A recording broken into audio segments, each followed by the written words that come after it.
everyone. Today is the very final event of the Centrino project, and we titled this event Putting Citizens at the Core of Sustainable Urban Transformation, Reflections and Achievements from Implementation. Indeed, what we want to do today is to try and look back at everything that we've done over the past 42 months and share it with you, with our friends, with our colleagues, and with the public, with the institutions. We want to share a long journey that we carried out in 9 pilot cities, from Iceland to Italy to Spain to the Netherlands to Denmark to Croatia and to Estonia. So I'm very happy to welcome you all here to this final event. And today we're going to have a very dense program because we are going to explore all the tools that were developed by CENTRINNO, all the main outputs. And we are also going to look into the stories of our pilot cities and the impact they managed to have at the local level. So if we go to the next slide, I can illustrate you the agenda in more detail. We are going to have an opening message from Clara Callegaris, who is the head of unit at the Urban Economy, Fashion and Design Directorate of the Municipality of Milan. And she will give an introduction indeed from the perspective of the city of Milan. And then we have the pleasure of having Emanuela De Menna and Maria Ieroianni from the European Commission. Maria Ieroianni is a senior expert in innovating cities in the DG Research and Innovation, and she's working in the Mission Secretariat on the Mission Knowledge Portfolio, while Emanuela De Menna is a project advisor at the European Research Executive Agency, and she's been following the Centrino project almost since it started. She's our project advisor. And then we're also going to have, of course, our very own speakers, starting from Marianne Real from IAC, Fab Lab Barcelona, and she will present the Centrino handbook, so our main guiding book that explains all the key concepts of Centrino and how we what is also underlying our approach to urban regeneration. And then Francesca Rossa from the European Training Foundation will provide her reaction and perspective on the handbook, and she will be our first external guest and expert. And then we're going to move on to the second session focused on the tools of the Centrino project. So we're going to have Franz Ritter from the Metabolic Institute presenting the Centrino cartography, Jonathan Evensoar from the Reinbart Academy presenting the Living Archive, and Carlotta Fontana Valenti from Volumes presenting the Fab City Hubs Toolkit. Then there will be Daniela Patti, who is the co-founder of Utopian, providing her feedback on these tools for citizens. Then we're going to open an open Q&A with the public, and it will be almost 11:40, so we're going to take a short break. After the break, we're going to start with the third part about the pilots and impact. So Ashley Laughlin from the VAG Future Lab will give a broad introduction as the coordinator of the pilot, and then all the pilots will tell their specific stories in a short pitch. Following that, there will be Alex Pazaitis from Taltech Tallinn, providing information on the impact assessment framework that we developed in Centrinno, and of course also giving some insights on the impact that we actually achieved in our cities. And Peter Ramsen, who's the president of the Local Development Network, will give his expert feedback on the importance of innovative impact assessment frameworks and on the impact that we raised. And then finally, we're going to give the floor back to Milena Juarez from IAC, and she will present the blueprint and policy brief from Centrino, before then moving to final intervention by Thomas Dietz that will discuss about the legacy of Centrino. So I think that without any further ado, we can leave the floor to Clara Calegaris, if she's here, although I cannot see her at the moment. So I think I would do the following. I will just give the floor directly to Maria Ieroianni and then Emanuela De Menna for their messages. So Maria, please, the floor is yours. Thank you, Piero. Good morning to all. Many thanks for inviting me to this very interesting and valuable event. As always, very well coordinated and very well organized. I'm not going to take a lot of time, so that I'm going to share my presentation. On mainly the presentation is focused on your funding opportunities and what opportunities you have to network, to disseminate your results, and also to build your follow-up synergies for the next calls and next activities within the city's portfolio. So I'm going to share all this and the web links with Piero, and then Piero, you can share with all the consortium. So first point which I wanted to give is an update on where we are with the city's mission.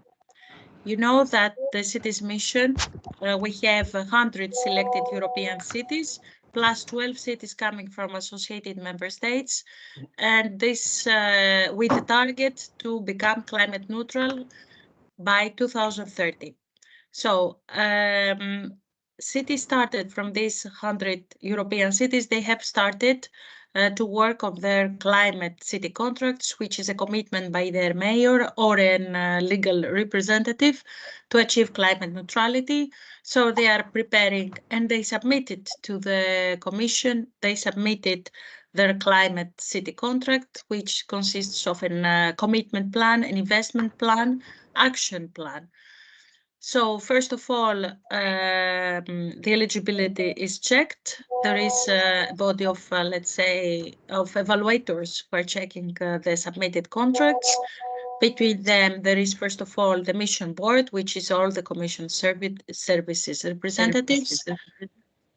Then there is the GRC, there is the European Investment Bank, EIB, and external experts. So after almost a 2-month evaluation, we come up with the commitments, the climate city commitments, which are recognized for their good work and for the possibility their commitment to become climate neutral, and also they have clear actions to implement within their cities for their climate neutrality target of 2030. To this climate neutrality journey, there is the help of Project Horizon 2020 project, which is called Net Zero Cities, and we named it Mission Platform because they are helping all these cities to implement contracts, providing technical legal advice to overcome barriers, existing barriers, and also they are also launching pilot calls to also include the non-mission cities. For instance, the twinning calls, having already launched 2 pilot calls, 2 twinning calls. They're also trying to include the non-mission cities because there are cities which did not submit to be selected at the time, thinking that maybe they would not be able to reach the climate target of 2030, but there is the opportunity for these non-mission cities either to share in an open access existing tools through the portal of this net zero platform with the mission cities, so to be on the same pathway and level with them. There is the possibility for the non-mission cities to participate in the pilot calls, to participate in the twinning calls, and twin with a mission city and exchange information and best practices. And of course, there is the possibility, if a non-mission city finds itself ready to become climate neutral or has already the commitment, has a good action plan, to submit directly to the Commission, even not being selected in the 100 climate mission cities.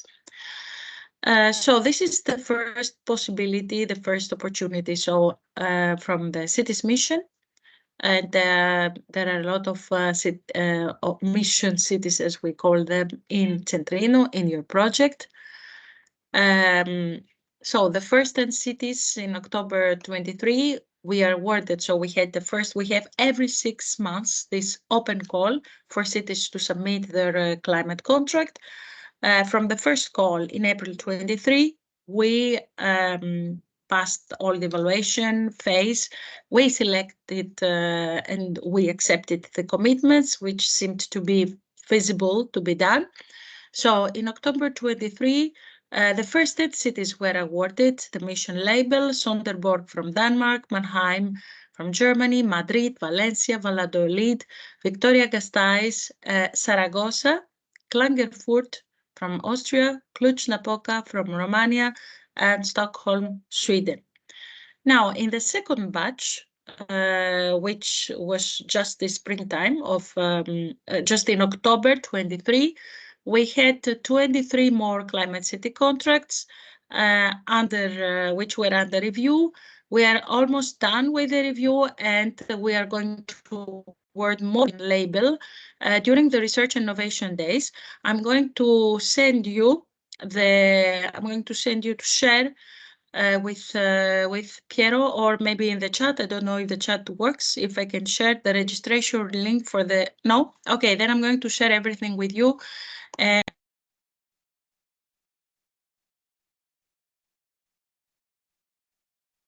I think Maria's computer froze, but I will receive her links and will share them, of course, with you afterwards, along with the meeting summary. I don't know if Maria is back. Yes, I'm sorry. Okay. There No was a worries. connection problem. So I was saying that I'm going to share all this with you, Pietro. So it's very important that you register to the Research and Innovation Days. There are 2 sessions related to the city's mission, but there are also a lot of sessions related to the adaptation mission. And I suggest, because we had a common call, a joint call between the city's mission, climate neutrality, and the adaptation mission with 40 million euro, and there are already a cluster of projects that started working on urban greening and regeneration, rehabilitation. So I think this is very close to Centrinno, and I'm going also to share the presentations because they had already the first kickoff meeting, the cluster meeting, on 9 February. Having said that, now that there is so the first opportunity of connecting is the climate neutral and smart cities mission, Research and Innovation Days, and also don't forget to join. There is someone who has his microphone on. Okay.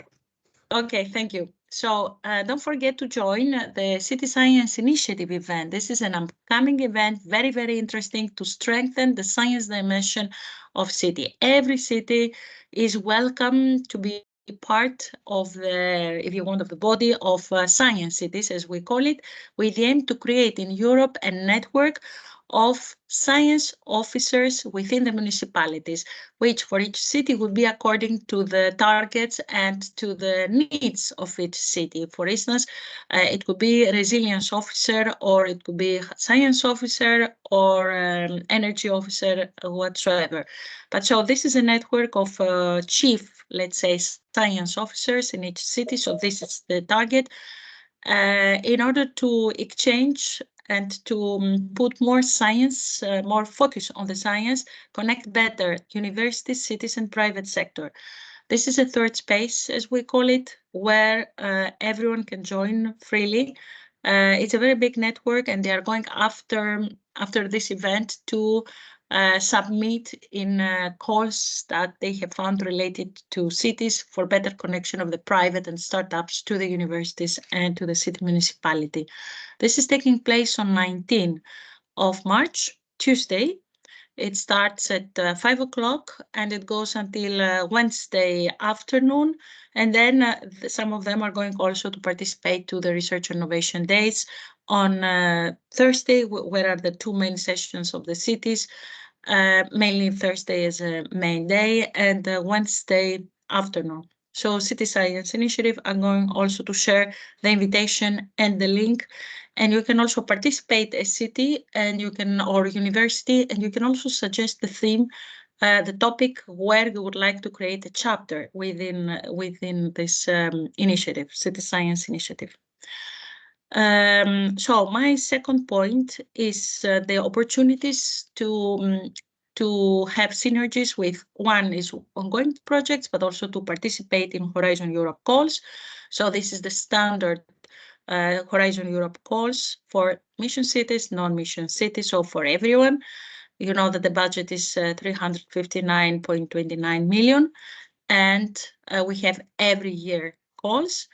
Among them, just to mention a few calls, you know, there is the urban planning and design call launched in 22. There are calls on public transport, of positive energy buildings, the joint call between climate neutral mission and the cities mission and the adaptation mission, with the cluster of urban regeneration, greening cities, nature-based solutions, which I'm going to share the presentation. And the upcoming calls now in the 24 call on urban regeneration, closed already, but there are the projects that where you could all again have some synergies with them through, for instance, the City Science Initiative. And join in their meetings and their actions and create more synergies and networks. And another possibility is the cities partnership, is the cities member states partnership, drive urban transitions partnership, other calls under this partnership. So there you have three pillars. I will explain how it's done. You have three pillars. The circular cities, I think that CENTRINNO is linked to the circularity in cities. This is one thing. The second pillar is mobility, and the third pillar is positive energy and energy efficiency.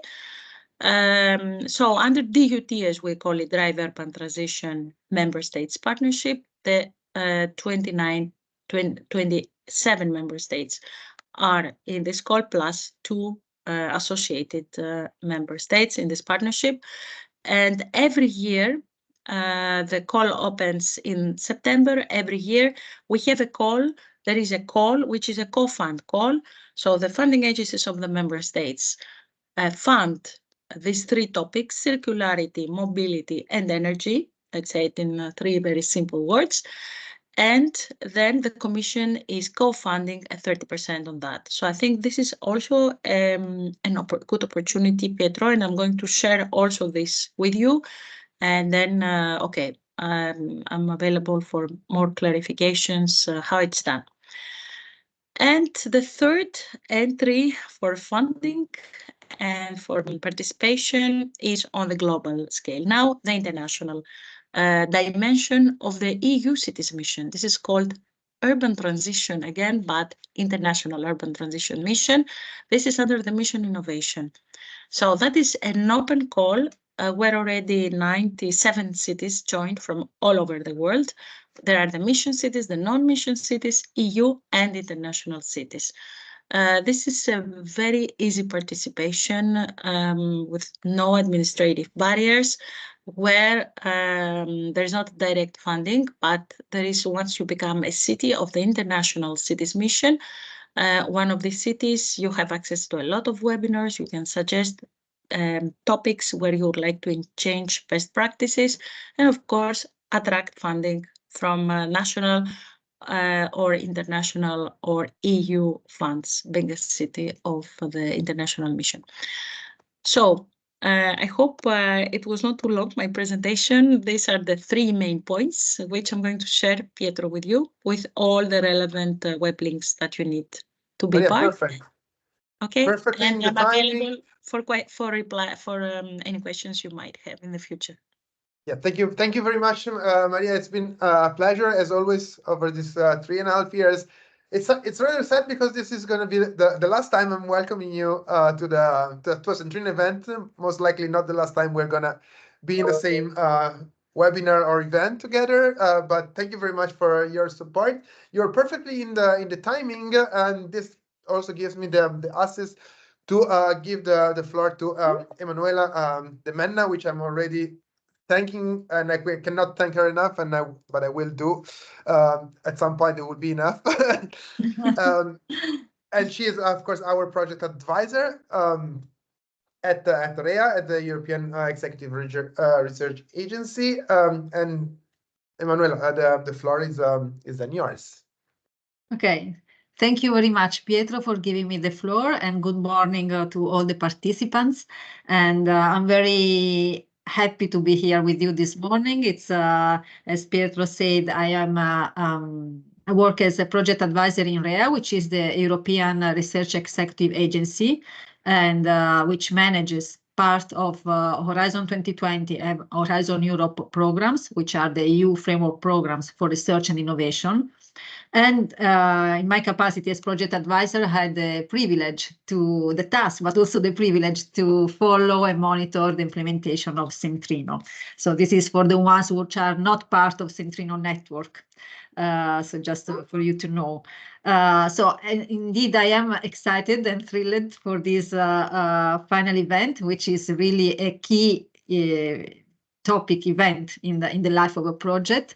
I have to say, we shared a long journey together. So it is also for me, it's a very, very important moment. You put in your flyer, are you curious to know more about how we mapped? Are you thrilled? Are you eager to know more? Yes, absolutely. I think we all are. So I will be very brief. But just to go back to the origin of CENTRINNO, because you say I was following it from the beginning, more or less. And it's important to recall that CENTRINNO was funded by Horizon 2020, a specific strand which was called Heritage Alive, which had the ambition to make a link between heritage, the past, and the future. So to make heritage work for the future of our societies. And the specific topic was even more ambitious because it was about building historic urban areas, transforming historic urban areas into hubs of innovation, entrepreneurship, and social cohesion. So how our past and our historic places can become hubs for innovation. So not only use them for tourism or for cultural activities, which are fine, of course, but also to give them back an innovative role in our cities, and also how to have the citizen back, the ones who make the cities. And I use make because it's an important word in CENTRINNO work, because you had a lot about the makers of the cities. So we will see, and it was also how to combine tangible and intangible aspects. So tangible, the spaces and the heritage, and intangible part, which is all about our values and so on and so forth. So I will see today how CENTRINNO replied to these challenges and how declined these into 9 pilot cities. Now, just to, will be, say, very brief, I will mention 3 aspects. So I will just mention them. I will not go into the details, but these are very important for us in REA when we support the projects.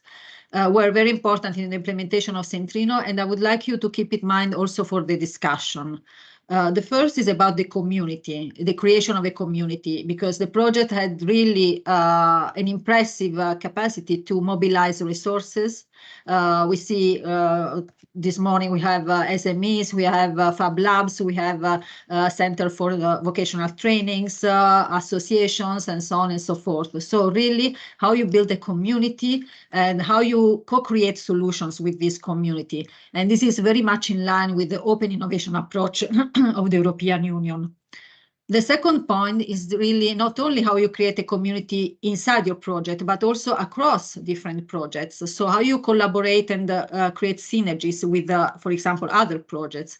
In the case of CENTRINNO, this was a very important part of the project because it collaborated and had the clustering activities with other 2 projects funded under the same topic, which are T-Factor and Hubin.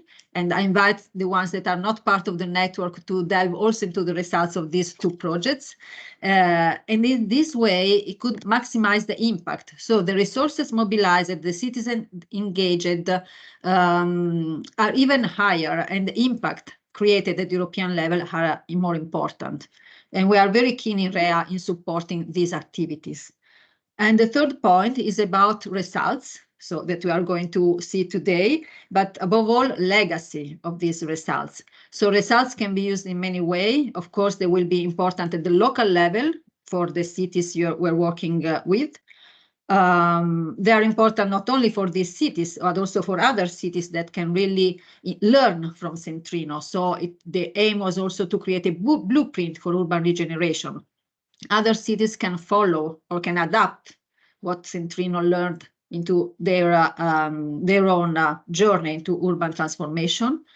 But also they're important in European policy making. Maria mentioned a number of initiatives. We know also that new work programs will come, and of course we don't start from the scratch. We use the knowledge and the results from the previous projects, and what we call even feedback to policy. So all these are legacy of the projects, and I would like really this idea of the legacy for the future that stays with you in the discussion, because the project does not end with the end of the grant, but will continue.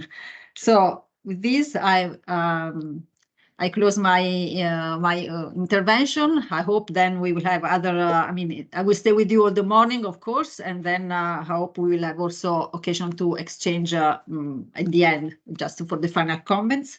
But I wish you in the meantime a very fruitful discussion, and I'm really curious now to see all the presentation. Thank you very much.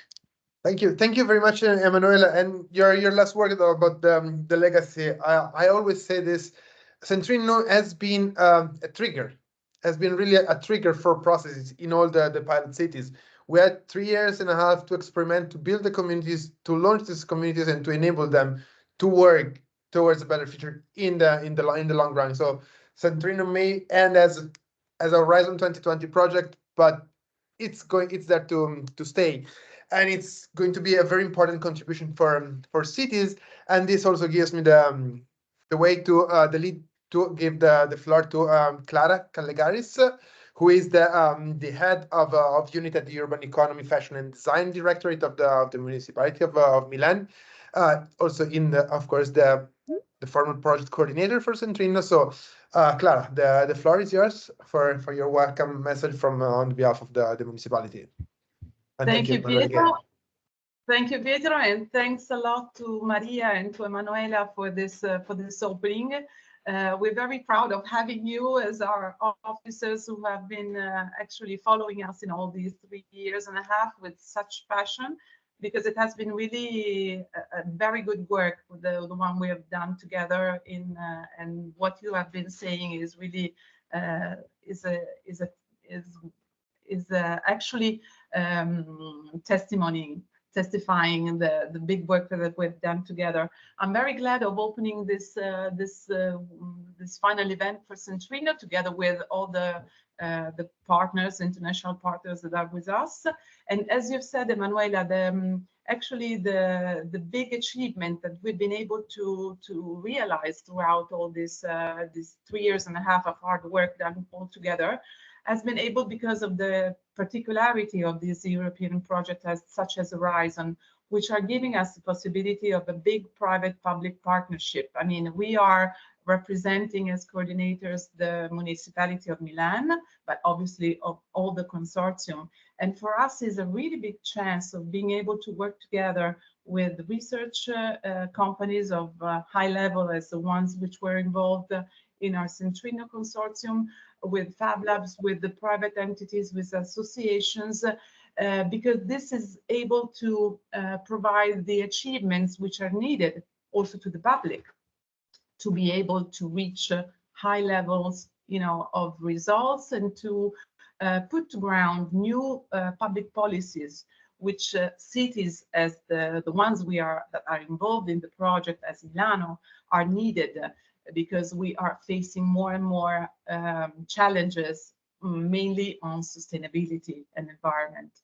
As Pietro was saying, I represent our Urban Economy, Fashion and Design Directorate. And as you can imagine, for us, working on circularity is so crucial, because it is one of the most strategic economic fields of a city as the city as Milano, being a capital of fashion and design. But these are the fields which are most affecting environment, which are producing more waste, if you can imagine, among the different good consumption. So for us, I really have to say it has been these years of work together has been really important to understand, to reach results in the fields of circularity, manufacturing, as you were saying, the spaces also in which revitalizing, giving new life to goods, consumer goods are possible. It has been a big opportunity for us to revitalize also all the community that was, let's say, already doing things in Milan, but this project gave us, as well as to all our consortium, the different pilot cities involved, the opportunity of engaging more and more the realities which in different manners were already working on circularity, on manufacturing, trying to enhance the production of manufacturing within the city, and trying to enhance the circularity within the city, which is the dimension that we are trying to push forward as the city of Milan. And I'm very glad to say that even if the project in terms of implementation is going, actually, we're very sad to say it's going to find its end at the end of this month, but we are very looking forward to push forward the knowledge that we have been able to achieve. And this has given us the opportunity to put on ground a real plan for circularity for the next 3 years for the city of Milan, that we are going to let's say to launch next Monday 29th. So the last day of Centrinno will be the new day of the new Centrinno, of the new legacy of Centrinno, because we are launching in Base, which is the place where the community of Centrinno has worked for these 3.5 years here in Milano. We are launching this event with Milano Circolare, in which obviously you're all invited. And during this moment, we will actually explain what the municipality of Milan is going to do in the next years in the fields of fashion and design mainly. And this is inside a big plan on circularity, which is involving the overall municipality of Milan. So I wanted to thank you all, I mean, all the consortium and you all as representative of the European community, because of this big opportunity, which has been so strategic for Milano. But I know for sure, because of we are all been involved in the pilot works in the other cities, that has been so important also in our partners' pilot cities. So thanks again, and this brings us to the big thanking, because as Pietro was saying, we are a little bit sad of the fact that it is the last event. So it's such important that we will have the chance now to hear our colleagues and have these learnings shared as we did in these years, thanks to the best practice also shared within the other cities. But I wanted to really thank all our partners. I mean, it has been really a very special consortium. There has been a very, very strong engagement. You will see it through the next stage of the rich agenda that we are going to have today. And it has been very inspiring. So we have to admit that it's not so common. So hope you can have the perception with this event today. And on top of this, as responsible of all the project, I surely have to thank also all the Milan team, because they did such a good work in both coordinating such a rich consortium of 26 partners of different kind all over Europe, and both the local pilot, which has been doing such a good work in involving and engaging our community. So it is really, I wanted to take the chance to thank you all, and surely thank you both Maria and Emanuela, because really we've done a good work together.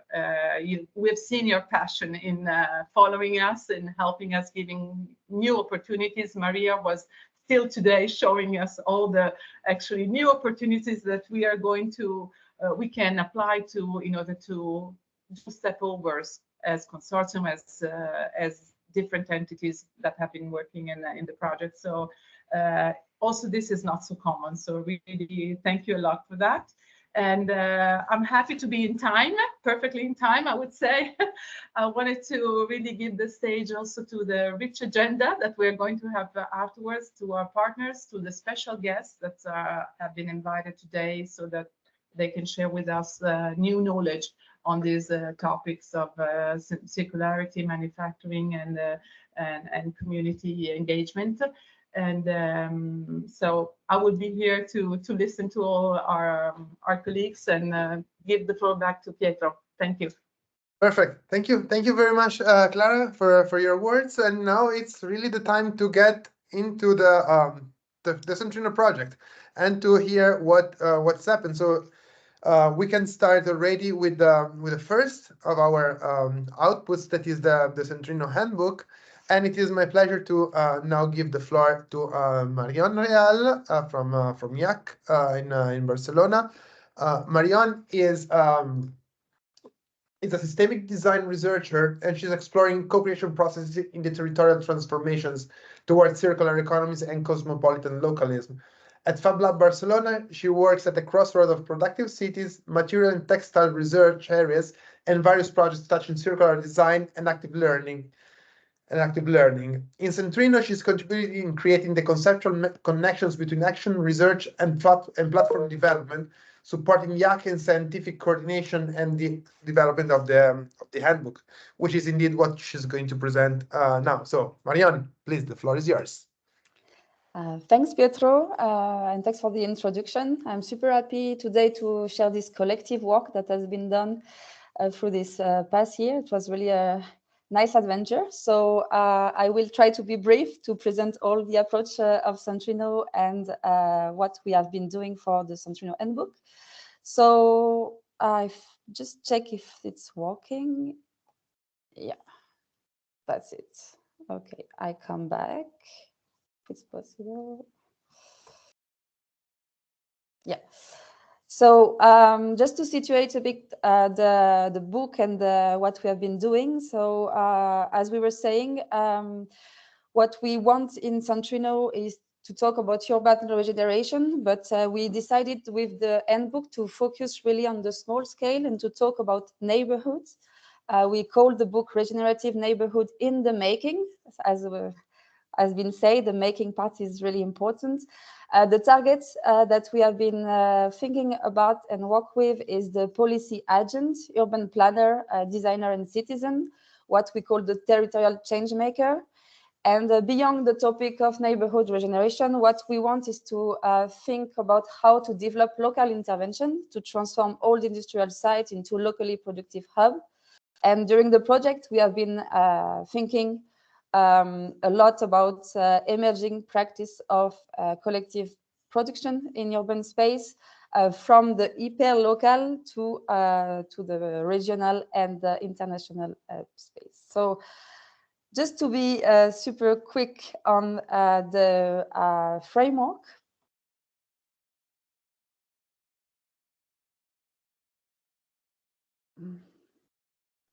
So Centrino come with a strategic approach to enable local change. It's a bit complex infography, but there is all the information there, and that is also present in the book.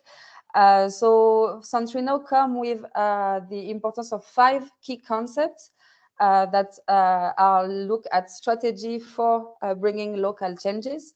We talk about heritage to really bring the value of material and immaterial of the past of the neighborhood.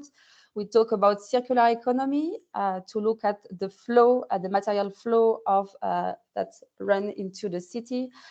We talk about innovation space and with this emergence of the concept of Fab City Hubs. We talk about vocational training and learning ecosystem, so the important role that learning has in this transformation at local scale.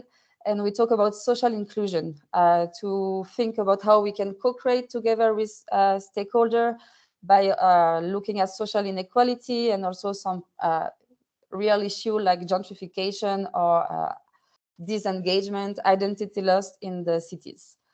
Beyond the 5 concepts, there is 3 main action areas that are proposed to support the development of capacity for change. So these 3 action areas are the vision, so build the vision for the change we want to make, and to have this local ecosystem mapping that can support the development of the vision. We have been doing a lot of emphasis and effort to build and see how we can emphasize the creation and development of community, and to really foster the co-creation aspect in those transformation. And the main point that we have been looking at is the infrastructure. So what are the means, the capacity that we need for really creating the changes. Then, in a mirror of the concept, all along the project, we have been developing platforms and tools, and we will have presentation for the different platform. I'm just mentioning them here. They are like mirroring the key concepts. So we will have the Living Archive, which is a platform to share story and voices in an open way. We have the cartography, which is related to the circular economy concept, and it's helping the local stakeholder to do some mapping of the urban ecosystem. We have the main toolkit of the project, which is the Fab City Hub. The Fab City Hub toolkit. It's a lot of resources, tools that will help to develop the Fab City Hubs. We have been working on what we call the CENTRINNO schools, which it's a bunch of methodology, tools and approach that help to think about new program of learning, circular manufacturing, circular design, craftsmanship, and different topics that are needed to transform locally those systems. And we talk about the network. So in parallel with this whole approach, the framework, we of course are been working a lot of this model that we call the Fab City Hubs, and we see it as a model of hub to support the regenerative processes we are talking about. Then just to look at the story of it, how we arrive to the handbook. It has been a long journey, and we start with different documents that has been developed. We have been creating the white paper at the beginning of the project, which was sharing the vision and the initial thought of the partner on the project. We have been creating the CENTRINNO framework, which is an online tool in a Git book where you can see the different aspects that are mentioned in the framework. It's still online, and it was first created for the experimentation, but now it is updated with the last information. And now I go quickly on what we have the interest. It's the handbook. So the handbook is, well, it's a book that we have been looking at developing since a few months now. This is the index. So the idea is to present the CENTRINNO project in a nutshell with small visual and also talking about the approach that has been for the book design.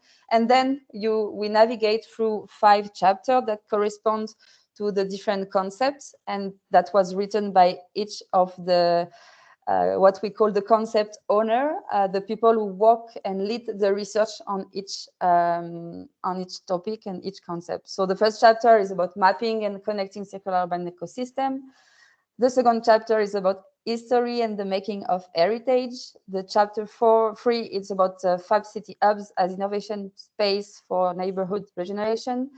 Chapter 4 about transmitting skills and new vocation. Chapter 5, weaving social bonds. And then we conclude with 3 interventions that look at the impact dialogue, that rethink that share some reflection about the relation we have with production. And we have a conclusion about the legacy to make neighborhoods as hub of innovation for regenerative urban future. Just as an example, we will navigate through the chapter of learning ecosystem. Each chapter has the same structure. You have an introduction. So here it will be what is a learning ecosystem, what is the different dimension that we look at when we'll zoom into the CENTRINNO approach of learning ecosystem. We emphasize the craftsmanship. We emphasize different topic, as it was mentioned from the CENTRINNO school. And then we have this scheme that link how the learning ecosystem is situated and can be deployed through the different action areas. So what can we do as a city or neighborhood to change the learning ecosystem, to mobilize the learning ecosystem in the vision as a community, and what infrastructure is needed for that. Then we have some recommendation that are provided, and then we present a small part the platform or tools that is related to the chapter. Here is the CENTRINNO school with a link on how it can be accessed. Then the main part of each chapter is what we call the research diary. It's some reflection that come from the concept owner. It starts with the title and images, an introduction on the chapter, and then we have a free listen learn that most of the time are example of what happened on the field with the pilots. So here in the case of learning ecosystem and CENTRINNO school, we look at three examples. The first one is in Milan with this article named "The Future of Fashion Lies in Creative Repair," introducing a program that were done with vocational training center in Milan and on the topic of creative repair, circular design, and it was engaging 28 students on a long period. The second one is Don't Lose the Thread. Here we are going to Iceland. It's a 9-week program that is created by University of Iceland and the Textile Center. This one is more targeted to entrepreneur and innovator, and it's a program that helps to develop the entrepreneurship and innovation in the field related to which is the textile here, of course, with the title "Don't Lose the Thread." Then. And the last one is more about non-formal type of program. We talk about the Grandma Skill Workshop that happened in Copley 93 in Tallinn. And here is to really also relate the learning with heritage, is to give the word and the importance to the grandparents, and to create some intergenerational experience of learning in the community space. And it was really appreciated there. So, and after the chapter end with some key question, 3 different parts. That you can also you will have the time to discover in the book when it will be released, and the look at the conclusion also is that just to finish, I just say the handbook is being finalized, so it will be possible to upload it on the website of CENTRINNO. And then if you need a copy, because it will be a printed document, do not hesitate to come back to us and to write to us. Yes, Petro, you have the floor. Thank you very much, Mariam. No, I mean, you anticipated me, so I didn't have to cut you. And so thank you very much for your presentation. And now it is my pleasure to give the word to our first guest of today. That is Francesca Rosso from the European Training Foundation, and she's the coordinator of the ETF Skills Demand Analysis, indeed, at the European Training Foundation. And Francesca will provide her perspective on the handbook, and in particular on the aspects, of course, related to vocational training, our learning ecosystems, and their importance and relevance within the European framework, as well as how the new green skills and the digital transition can contribute, paving the way for a more sustainable future. So, Francesca, please, welcome to CENTRINNO, and the floor is yours. Thank you. Thank you very much. Can you hear me? Yes, we do. Yeah, perfect. So thank you very much, first of all, for having me today. It's really a pleasure to be here, and it was extremely interesting for me to go through all the material that you have developed in the CENTRINNO project. It was really revealing. Before I start, because I got 10 minutes, and I have to provide comments, and it was just said about especially the learning ecosystem side and the educational part, which is linked to the CENTRINNO project, which is really essential, I believe. Let me just say a couple of words about the agency in which I work. I work for the European Training Foundation. We are based in Turin, so not too far from Milan. And we are a technical agency of the European Union working on skills development policies. And we have a mandate which goes beyond the EU member states. We work with third countries that surround the European Union. But of course, when we work with them in enhancing their skills policies, so education, training, but also employment policies, we look, of course, at good practices that exist in the European Union. So this project is also very inspirational for our countries. And of course, the policies that are set by the European Commission. That's, let's say, our lighthouse. That's our mother, like or reference for all the work we do in the countries. So let me make a couple of comments about the concept of learning ecosystem, which really links very closely to what we do in our partner countries and also the work we do with the network of researchers, for instance, that we are working in. So I've had the pleasure to read before this meeting the CENTRINNO handbook. So thanks a lot for sharing that with me as a preview. And I thought that, when the handbook, while it really introduced this comprehensive approach to foster innovation and the regeneration process of the neighborhoods of the cities, the handbook introduced this concept of learning ecosystem as part of a strategy for sustainable and innovative development. In general, the concept of learning ecosystem refers to an integrated network of opportunities for learning and development that goes really from formal to informal, non-formal education. And this ecosystem includes a wide spectrum of stakeholders, which puts together educational institutions, but also the community organization, the policymakers, the business community, which all have to work together in partnership to support lifelong learning and skills development. So that's just a bit of a context, let's say, that I wanted to start with. So why the learning ecosystem is a very positive idea? Why it is a concept that is really taking a lot of value within the European Union and in the European Commission policies? Well, that's because this idea of learning ecosystem really plays an important role in what we call a modern education and workforce development, because it offers this holistic approach to learning that somehow goes beyond the traditional boundaries of education. We all know very well, if you work with education policies, that nowadays education goes much beyond what is formal schooling. We learn not only at school, but we learn through the course of our life, in our job, to our community, with digital tools. So education really goes beyond what we call formal education in the past.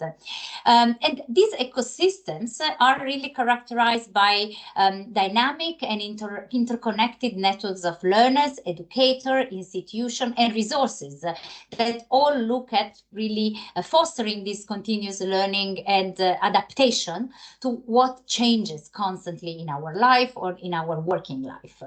And the value of ecosystem, of learning ecosystem, is really multi-faced and impacts not only individuals, people who receive, who are the subject or the first people who get advantage of this learning ecosystem, but also has an impact more broadly on communities and broadly on the economic context of a city, or like talking at macro level of a country.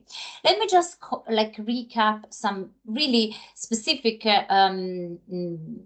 positive impact that the learning ecosystem has.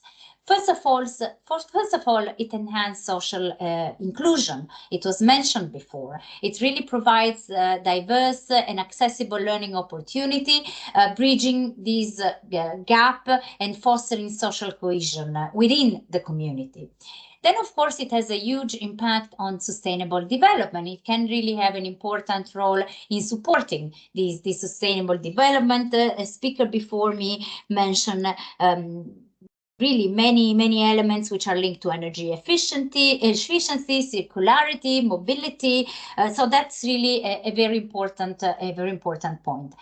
Then, of course, it has a major role in promoting innovation, because these learning ecosystem encourage creativity, innovation, because they really favor the exchange of ideas and best practices. So also the idea of taking old industrial spaces and transforming them in multi-objectives spaces, places where you really have a large community of people meeting, really fosters and boosts this innovation potential. And then, of course, it has a clear impact on empowering communities, because people, citizens are empowered through their active participation in this project of urban regeneration. Of course, also enhance adaptability and resilience of community. We speak largely in geopolitics, but also, this is visible every day. We speak about multiple crises. We speak about perma crisis. We have seen big events, wars, but also, things that touch people's life, the energy crisis, the food crisis. This type of learning ecosystem really help people enhancing their capacity to adapt, to change, and to be resilient in a changing society. So these are just some of the major impact of learning ecosystem, why it is a very important concept, and I was very happy to see that was conceived as one of the pillar of the CENTRINNO project. I think it's extremely valuable. So now I was asked also to reflect a bit critically, especially to give some avenues for the future, some suggestion. It was said before that the CENTRINNO project ends now, but of course the legacy has to be brought forward in the future. So when I was reading the handbook, I was trying to critically looking at it and trying to find some avenues for some suggestions for the future to even improve the legacy of the project, or to take it forward in an even more structured or even better way. So I have three main comments. The first one relates to mainstream. The second one is about the skills for the future, and the third one is about collaboration. So first comment about the mainstream. The handbook emphasizes is an emphasis on transforming the neighborhood through heritage, vocational training, and sustainable practices. However, I think that if you would manage to integrate a clear and actionable strategy for developing and leveraging a learning ecosystem, this could really be important for enhancing the impact of the project or the follow-up of the project. And such a strategy would ensure that the skills development and innovation needed for the regeneration of the neighborhoods or the cities are sustainably embedded within the community, supporting the long-term growth and resilience. We know that really this continuation, this follow-up is one of the key elements. And I think that what would be extremely important is that this strategy also includes the concept of personalized and lifelong learning. This means recognizing and support that individual learning parts of each learners is important. And this means also offering personalized learning experiences that really span among different learning styles, interests, career goals. I very well know that it is individual learning concept is extremely difficult, it's challenging, but that's really one of the most important directions that education policies are taking across the world and of course in the European Union. A second point on the skills for the future. And that's a point that for me is extremely dear, because I work especially with projection of skills needs in the future from two perspectives, the needs of individuals and the needs of the economy. When I was reading the handbook, I've seen that there are, of course, a series of examples where people, communities get training to really improve their skills, for instance, through training that improve their critical thinking, problem solving, digital literacy, extremely important, and of course the adaptability. That's important because that are all key skills that really equip people for the future. However, what I also have to underline, I think that it would be really important for the future that these curricula, this training are regularly updated, also to reflect the latest industry trends and the emerging occupation, the new jobs that emerge in the market. We have done a lot of research across our partner countries, across economic sectors. There are many new jobs. When we speak about green skills, for instance, of course, there are what we call mindset for green skills, or like horizontal skills, which are needed, and that will be needed in basically all professions. But there are also many new jobs that are emerging, and new jobs means opportunities for people, opportunities for communities, and we need to teach people these skills so that they are able to take this new opportunity. I make you an example. There are really new occupations coming up linked to management of resources, energy efficiency, and this, and it's very difficult to find people with those skills. There is a shortage in the European Union. So if you are able to train your community, to train your citizen, so that they are able to pick these job opportunities, you really, I think, reach a huge impact at community level. And another thing is that there are not only the new jobs that are emerging because of the green transition, there are also many old jobs that are done in a different way. One example that I do all the time is the example of agronomists, which are, of course, a very traditional, it is a very traditional occupation in the agriculture sector. However, agronomists of today and agronomists of tomorrow will have to do their job in an extremely different way. They now work with drones, with IT technology. For me, as I'll be a bit more involved in the city project. Is it okay? Can I go on? Sorry, I didn't know if you were hearing me or if there was another voice in the background. So just to conclude on the agronomist, you will have to do things in a different way. That means that if you manage to do training for your citizens, for your community on these new jobs or new tasks, then you will really have a huge impact at the level of greater occupation in the community. And then a last point, and I will conclude, about the collaboration, about the stakeholders. I've said it in the beginning. For a learning ecosystem to thrive, to grow, it is crucial to foster the strong collaboration among all the stakeholders involved. And this includes educational institution, business, government agency, community organization, and the learners themselves. And this partnership should aim to align the educational objective with the needs of the local economy and the community, ensuring that these learning opportunities are relevant, accessible, and that support lifelong learning. And I think that the handbook, of course, puts a great emphasis on this partnership model. However, I think that it would be really important to explicitly show how this ecosystem of partners, of actors, can be established and can be nurtured in the future, because that could really provide a solid foundation to achieve the handbook's objective and the project's objective. So who should be involved? What are the enablers? Is there a need for funds? Is there a need for more knowledge and skills? And so on. There are many, many open questions. So let me just finish by praising the centrality that in the handbook and in the project you have put on the centrality of human beings and individuals, and of course learners. I think that this is really a key point, a very important point. It's not just, you know, a nice sentence to say. I think you have done it, and it's really very valuable.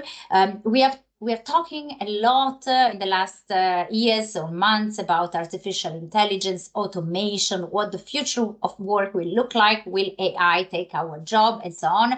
But I think really strongly that the future has to be human-centric, and you have really put humans, individuals, and learners at the center. I think this is really an important point, and I congratulate all of you for this take, and thanks again for inviting me today to this final event. Perfect. Thank you very much, Francesca. It was really an interesting and comprehensive feedback that we'll definitely treasure. And yeah, I think Marianne also will keep an eye on that. Our colleagues that are managing the vocational training activities will definitely be happy of your feedback. And I mean, maybe there are some collaborations with the ETF can be established in the future. We already had a collaboration with Manuela Brina that joined out to one of our previous events, and I think that there's good opportunities for and pathways for collaboration in the futures with our individual paths. So thank you very much once again, Francesca, for being with us. We would be happy, of course, if you want to stay throughout the day. I assume it might be hard for you, but if you want to stay with us the whole day, we would be very, very happy for this. But now I think it's time to move to the second part of our webinar. That is the one on the tools that have been developed in CENTRINNO. So we are going to start with the CENTRINNO cartography, and we're then going to move to the living archive, to the cartography, the living archive, and then the FAB City Hubs toolkit. So the first speaker for today will be Franzi Ritter. Franzi works as a senior researcher at the Metabolic Institute, which is an interdisciplinary and applied think tank based in Amsterdam, although she likes to travel quite a lot. Trained as an industrial ecologist and interdisciplinary urban sustainability professional, Franzi focuses on the regeneration and transition of bioregions and food systems towards sustainable state and community health. Before joining Metabolic, she gained her master's in environmental management from the Yale School of Environment and a bachelor's from the Freiburg University College in Liberal Arts and Science in Freiburg, Germany. So for the past 3 years and a half, she's been leading Metabolic's role in the CENTRINNO project, driving the development of the cartography, which is indeed the online toolkit she will present you now. So Franzi, please, the floor is all yours. Thank you, Pietro. Can you hear me well? Yes, we do. Perfect. Yeah, so I'm really excited to spend 10 minutes, just very short, to get you a bit inspired around what the CENTRINNO cartography is, so that afterwards you will go to our website and read up all about it. Flavio, next slide. I did want to zoom out just a little bit because what I've never actually done is to start with what cartography actually means. What do we feel when we listen to the word cartography? So cartography means the art and science of making maps. So the first thing that comes to mind is maybe GIS or map making, but there's also this connotation of navigation and exploration, maybe discovering new lands. But also cartography is kind of tainted sometimes with some ideas on maybe imperialism, like the old cartographers of the 18th century. So I want to start with this because, next slide, Flavio. When we speak about cartography in CENTRINNO, we are not really looking at mapping foreign lands, but next slide. It's really about mapping our own neighborhoods and the resources within them and see our own cities, our own urban ecosystems with new eyes. So the cartography in a nutshell is basically a approach or a toolkit for communities to map their urban resources and ecosystems to identify circular opportunities within those. Next slide. Yeah, so there's a website now which you can go at and look after, and on this website we have several steps for people to follow or communities to follow to what we call create circular innovation communities. It has several components which I will discuss to you in a moment, but first I wanted to take you 2 or 3 years back to how the entire process of the cartography started. Okay, now you can go to the next 2 slides, Flavio. One more. Exactly. Next one. How did it all happen? If you go to the next slide, I have the slide on the ambition of the cartography a few years back. So when we came together as a consortium in 2020, our first goal was to create a method in which cities can map the multi-layered nature of complex urban ecosystems. So we wanted to support all of our pilot cities to map their unique social context, their ecological environment, the economic and also cultural context that is within these neighborhoods in which our pilots acted. Here it was really to give them an idea of what are the local resources, maybe also skills or infrastructures that are available within urban ecosystems, because that is supposed to be the basis for a new, more regenerative community within those areas. So over the years, when you go to the next slide, we have had several sessions with our pilots, and we try to identify together, okay, what does this mapping entail? Like, what kind of mapping can we do? And what we developed then is basically a cartography from 2 perspectives, so to say. The first perspective was top down, and really taking up this bird's eye view, looking onto the city and trying to make sense of the urban ecosystem. And the other one was the bottom up perspective, which turned out to be really essential in Centrinno. So getting to know the locality via the people, the businesses within a space. When you go to the next slide, I have a few examples of the top-down perspective that we've done. So for the top-down mapping with the cartography, we have done a lot of material flow analyses for our cities, which means we looked at the entire waste streams through a city. We looked at, for example, the urban mine, the materials that are hidden with housing and buildings which might be demolished in urban regeneration projects. So we really took public data and tried to understand the context of our pilots. Here you see an MFA example, but we've done also a lot of spatial mapping, for example, on green space or the loss of green space within a neighborhood. It was very diverse, I would say, depending on the interest that each of our pilots had. But what really became interesting for us over the years is that the bottom up, if you go to the next slide, Flavio, the bottom up perspective was maybe one of the more important parts for our pilots to understand of what kind of circular communities they could build. So we developed a platform hosted on the Kumo platform, which is like a network analysis, network mapping tool, to help our pilots map their stakeholder ecosystems. So very specifically, who are the makers in the neighborhood? Who are the businesses, the organizations that are active within and around those pilots? And how can they be connected? How can we maybe connect their resources, their skills, their infrastructure? Kumo is a really great platform because it allowed us to collaboratively map, basically. So we have one mapping spreadsheet, and that was then used to visualize on this amazing platform called Kumo into maps that you can see here, for example. This is an example of all of the connections in the wood industry, in the wood sector identified by Barcelona. So over that time, if you go to the next slide, we did this for 9 pilot cities, and they all have now a so-called cartography website online in which we follow, which we take you as the reader or user of this website through their journeys of how they mapped their urban ecosystems. It starts with the top-down mapping, we share the bottom-up mapping, but we also really share the lessons learned, because what I always stress in this journey of the cartography is that it's a journey. It's not an end goal to map all of the things that are around you, but it's the journey of really discovering urban resources and the opportunities for a stronger connected community. Based on that knowledge, if you go to the next 2 slides, yeah, you can skip that one. We created this website, which then has more of a replication function, I would say. There we showcase how our pilots have done it, but we also wanted to share a sort of blueprint or approach that others can follow to also map their urban ecosystems and identify circular opportunities.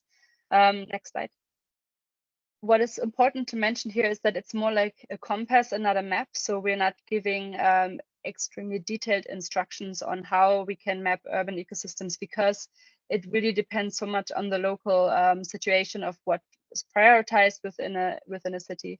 But we do have, if you go to the next slide, an overview of 5 steps that we think other FAB cities, but also in general other cities can follow to replicate our mapping. It starts with 2 steps further to understand the urban ecosystem at first. If you go to the next slide, Flavio, and one more.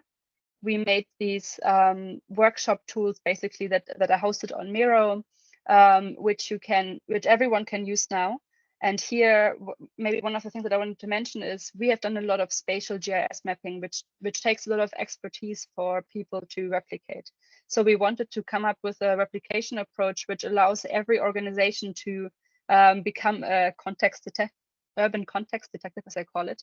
So another way with very open data to explore the ecological condition in your neighborhood, the water scarcity, the waste materials.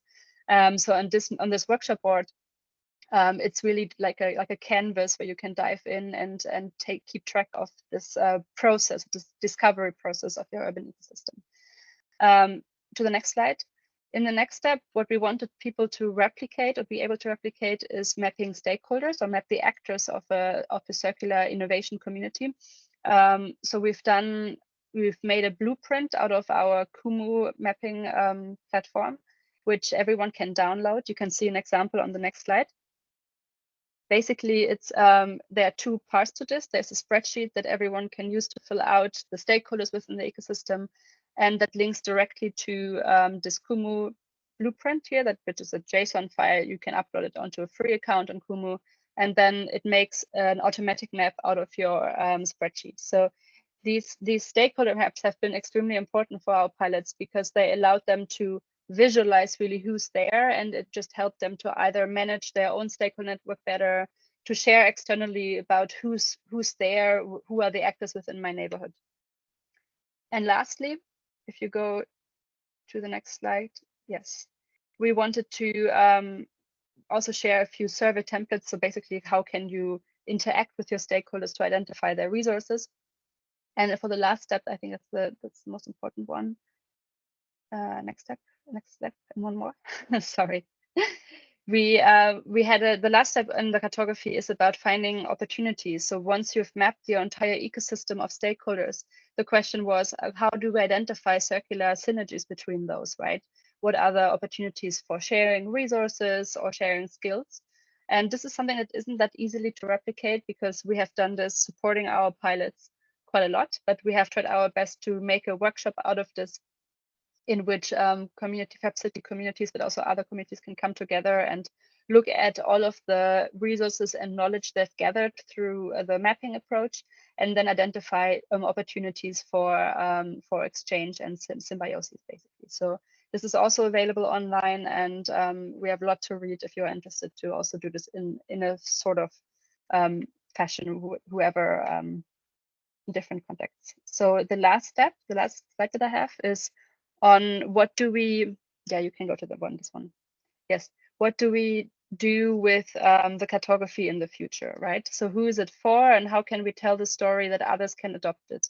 So right now we are working very closely with the FAB City Foundation to take on this approach to their own cities. So whenever somebody onboards the network of the FAB City, how can a FAB City network, how can they follow the certain steps of the cartography to also, explore the ecosystem and identify the stakeholders within them. But what I think is very exciting, that there are also some use cases for the cartography which we haven't really expected before. For example, we've collaborated with universities where students have adopted this approach to in a geography kind of context, where they've used the mapping workshops to identify challenges within their neighborhood, for example, or use the Kumu maps too. So I think that there are some bits and pieces that many different stakeholders and organizations can use. And I'm just really excited to see of where it's going and who makes something completely new out of the cartography, which we hadn't expected. CENTRINNO minus cartography, that's the website that you can look for. And I hope you enjoy exploring the stories of our pilots and how they have mapped their urban ecosystems. That's it. And I pass it back to. Thank you. Thank you very much, Francie. Really interesting as always, and I hope people will delve into the cartography to look what has been done in the pilot cities, but also delve into the cartography as a tool for their own cities and neighbors, which is also one of our main goals. Indeed, is that people will use and replicate the tool. So now we say a virtual goodbye for the moment to Francie, and we welcome Jonathan Evenzoar to the spotlight. And Jonathan is a historian by training, a project manager by vocation, and a funding advisor by function, and heritage change maker by ambition. And I think with this headline, it's my pleasure to welcome him. And Jonathan is working at the Reinhardt Academy and has been one of the hearts pulling the CENTRINNO Living Archive. So Jonathan, please, floor is all yours. Thank you, Pedro. I also studied in places and worked in or other organizations, but I guess that's the feedback you get when you try to write a creative bio. I'm gonna try to take control of the presentation. I think that's the purpose, no, that I do that. And it seems that it worked. No, it didn't.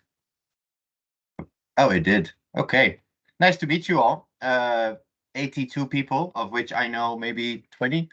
It's my pleasure to talk to you about the Living Archive and what we've done.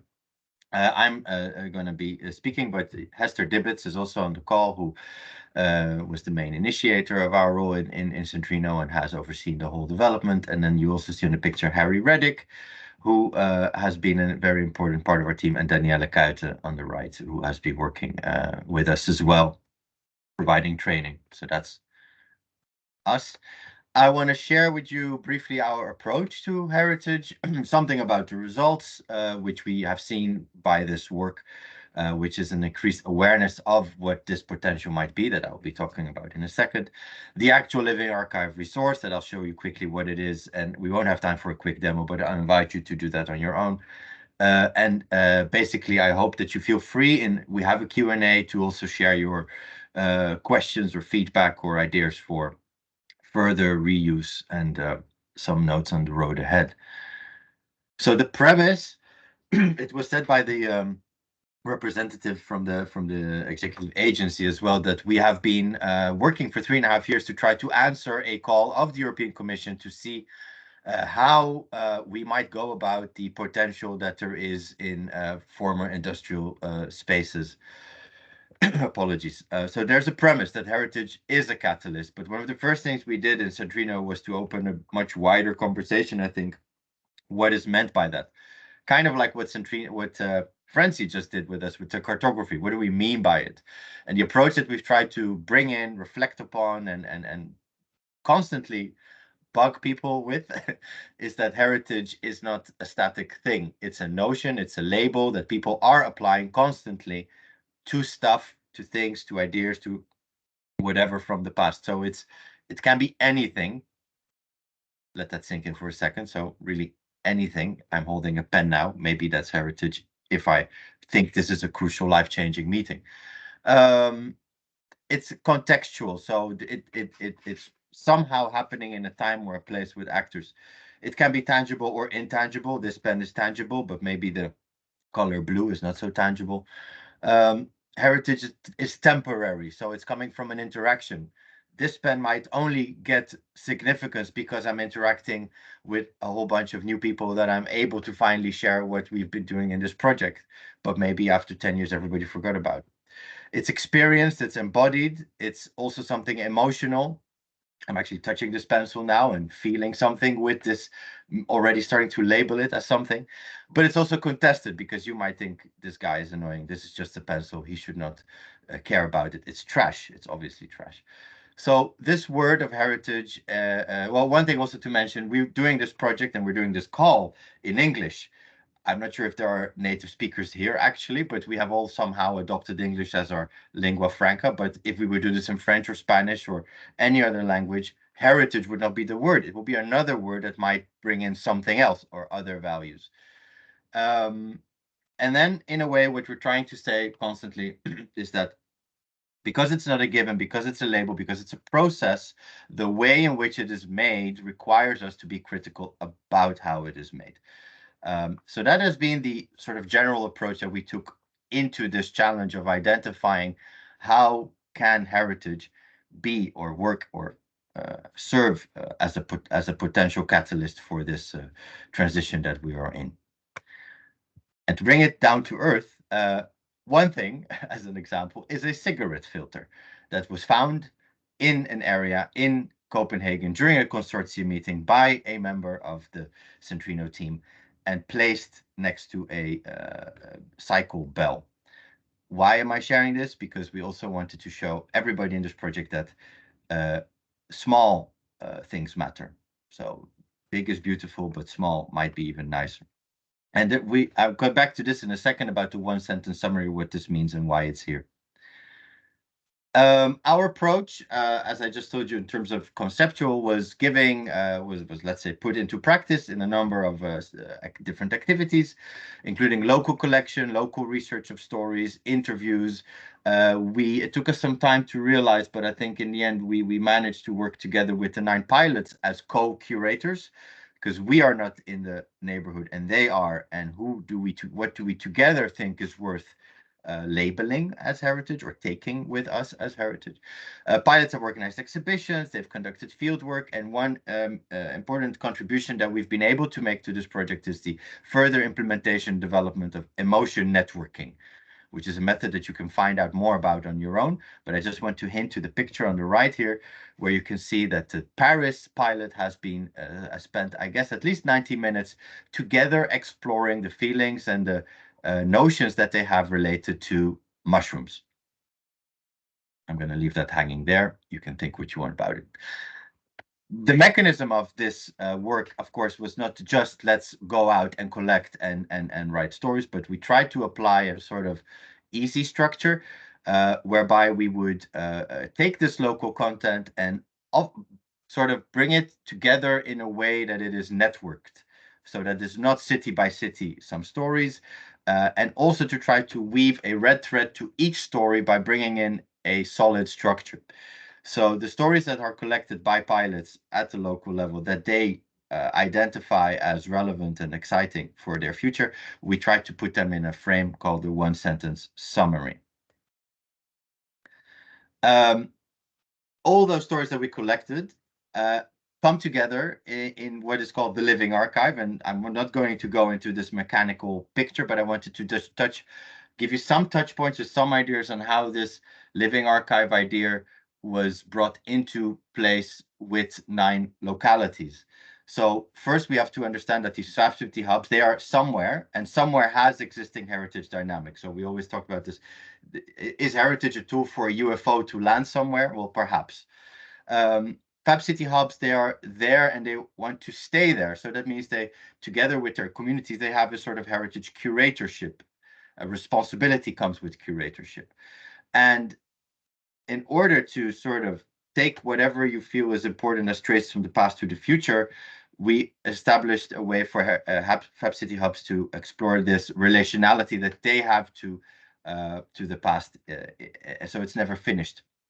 And finally, try to see that the living archive as a way of collecting, as a way of presenting, and as a way of thinking and feeling can be something that other FAB50 hubs can adopt and reuse.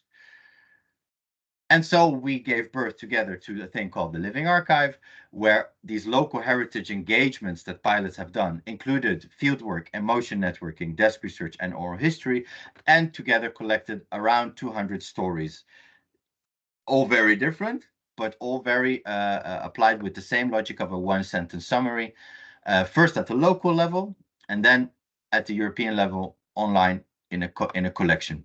This one-sentence summary, I said it a couple of times, is actually very simple. You can apply it in your own storytelling, whereby you say a story matters for a FAB50 hub if it is in a time, in a place, a place that has features, a place that connects people. The people have lived and worked, or still live and work, and made things out of materials, thereby impacting their environment on a local or regional or global scale and impacting people. So this has been the one sentence summary to try to apply to all the stories collected and celebrate the diversity. So the Living Archive on its own is a nice website that you can look yourself. For some reason, if I click, it doesn't move to the next one now. Nice. Okay, we can take a technological mental break for a second and see what's happening here. Yes. Living Archive brings together a 200-ish stories and applies a lot of different tags. The tags are sourced from the one sentence summary, and it's designed in a way to give clear access to the actual stories in the form of this jukebox that you see in the bottom, but also the most important thing, to bring everything together through those tags in a relational network in a random way, so that it's not up to you to choose how you're going to explore Living Archive, but it's up to the browser in a way. How it's working is now described very well in the CENTRINNO handbook, and how to do it yourself is described in the FabCity. Is it FabCity Hub Toolkit? I think it's FabCity Hub Toolkit, not the FabCity Toolkit. The added value of doing it this way for us, but I hope also for all the parties, has been to give visibility to all sorts of local stakeholders, because ultimately it's their stories, to celebrate multi-perspectivity and multi-voicedness in these collection, curation, and presentation of stories, to contribute to storytelling, and to sort of zoom out and bring a sense of collectivity to the FabCity approach. So not have a website with 9 different collection of stories. And not by design, but we've kind of ended up in a place where it's a research tool that can help other post-industrial areas explore their potential. And in conclusion, I really think that we've been able to get across this point that heritage is not something for museums or World Heritage sites that you go on your holidays. FabCity hubs rooted in places, in cities, trying to be communities of change, actually are communities of change. They can really work with the concept of heritage to challenge notions, to build connections, and invest in the future with their societies. Similarly, heritage stakeholders, traditional heritage stakeholders, the museums, the municipality, tour guides, whatever, can go beyond their framework and collaborate through FabCity hubs and bring more of the societal challenges to the forefront. The post-industrial sites, the spaces, the former factories, the former historical areas, whatever, provide a multitude of touch points. It's not a singular solution. It's not because it used to be a train factory, we can now talk about makership. So these different touch points can be explored in many different collaboration. The challenge still, I think, remains, and it's up to all of us to continue to reflect on that. When we do this, when we go to an area and we play with heritage and we bring stories out, are we solving something, or are we also perhaps driving gentrification? In what way are we critical about that? Also, when we present something from the past in the present, without subverting power structures, without challenging whose story is it, who gets to tell the story, to what extent are we confirming power structures? And maybe you have listened to this and identify other risks. And I always hope that we can are open to talk about those. For us next is that we will continue to use the Living Archive as a research and education tool. We continue with the FabCity Foundation to try to explore it as a place for global sharing of stories. And perhaps you have listened to this and have other ideas for yourself. I kindly invite you to get lost in the Living Archive and find out what amazing stories have been collected by our pilots. Thanks for your attention. I don't know how I was on time. I hope it was okay. I don't think we're really focusing on the time anymore. I mean, but thank you very much, Jonathan. It was really interesting. And just one thing, it's really interesting about the Living Archive is this is an approach that I've seen being replicated by other projects in Italy. Like there is a European Urban Initiative project in Rome that is actually trying to replicate a similar approach to build collective heritage and individual heritage by bringing people together and telling their stories and building their collective memory. So that's a confirmation of how valid your approach is. And please do get lost in the Living Archive. It's a really nice nice tool. It's a really nice collection of stories. It's inspiring. It's inspiring also going to the cities where the physical exhibition of the Living Archive is live and look at what is there, because I mean it really connects you to the places. And so please do so. And now we move to a more, say, comprehensive part of our Centrino approach. That is the Hub City Hubs Toolkit that will be presented by Carlotta Fontana Valenti. Carlotta is an architect, a strategic urban designer, and a sustainability researcher focusing on innovative design for spatial and climate justice. She has done a lot of things in her life as well, and now she works at the Volumes Paris, and she will indeed present.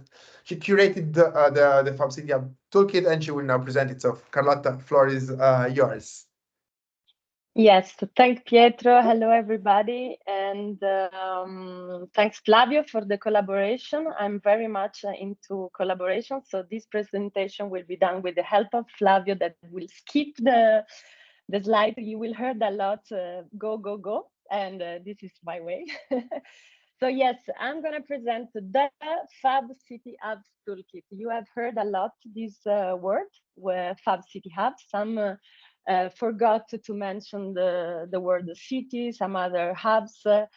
So I'm going to present what we have done in order to define what is a Fab City Hub, and we were confronting with the challenge of producing an hands-on manual to replicate the fantastic initiative that has been done in the 9 pilot cities. This manual should support the 4 year of experimentation in the pilot city, at the same time as a legacy of the project.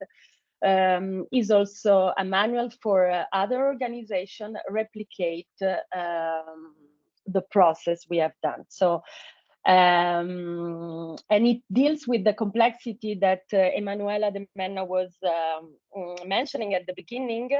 It means to answer question, who are the makers of the city? So who are the people that will set up those spaces of innovation? And also what are the tangible and intangible aspects of these spaces? Because when we are talking about space, of course, we are talking about buildings and our neighborhood, but we are also talking about the communities and the relationship that will make all these complex ecosystem working. Fabio, go on the next one, and I will skip a little bit some of the, you can stay here. Just to remember a little bit the main focus of Centrinno, because it links also how this concept of a Fab City Hub have to embed and encompass all these objectives.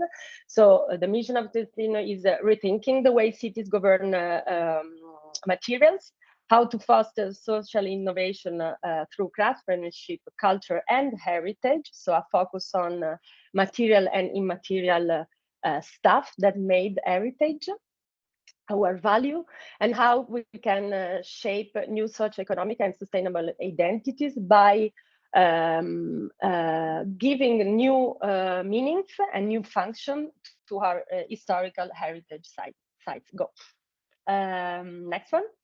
And it takes the 5 key concepts, meaning the circularity, inclusion, training, innovation, and heritage at its core, meaning so how do I set up a space that will develop activity dealing with the circularity, social inclusion, training, innovation space, and heritage. Next. And of course, this process of designing the Fab City Hub Toolkit has been done in collaboration with the experimentation process that were happening in the city, meaning cities were testing activities to launch or set up those spaces. Some of them were leveraging on existing space, others were looking for new spatial opportunity in the city in order to become a Fab City Hubs. Next.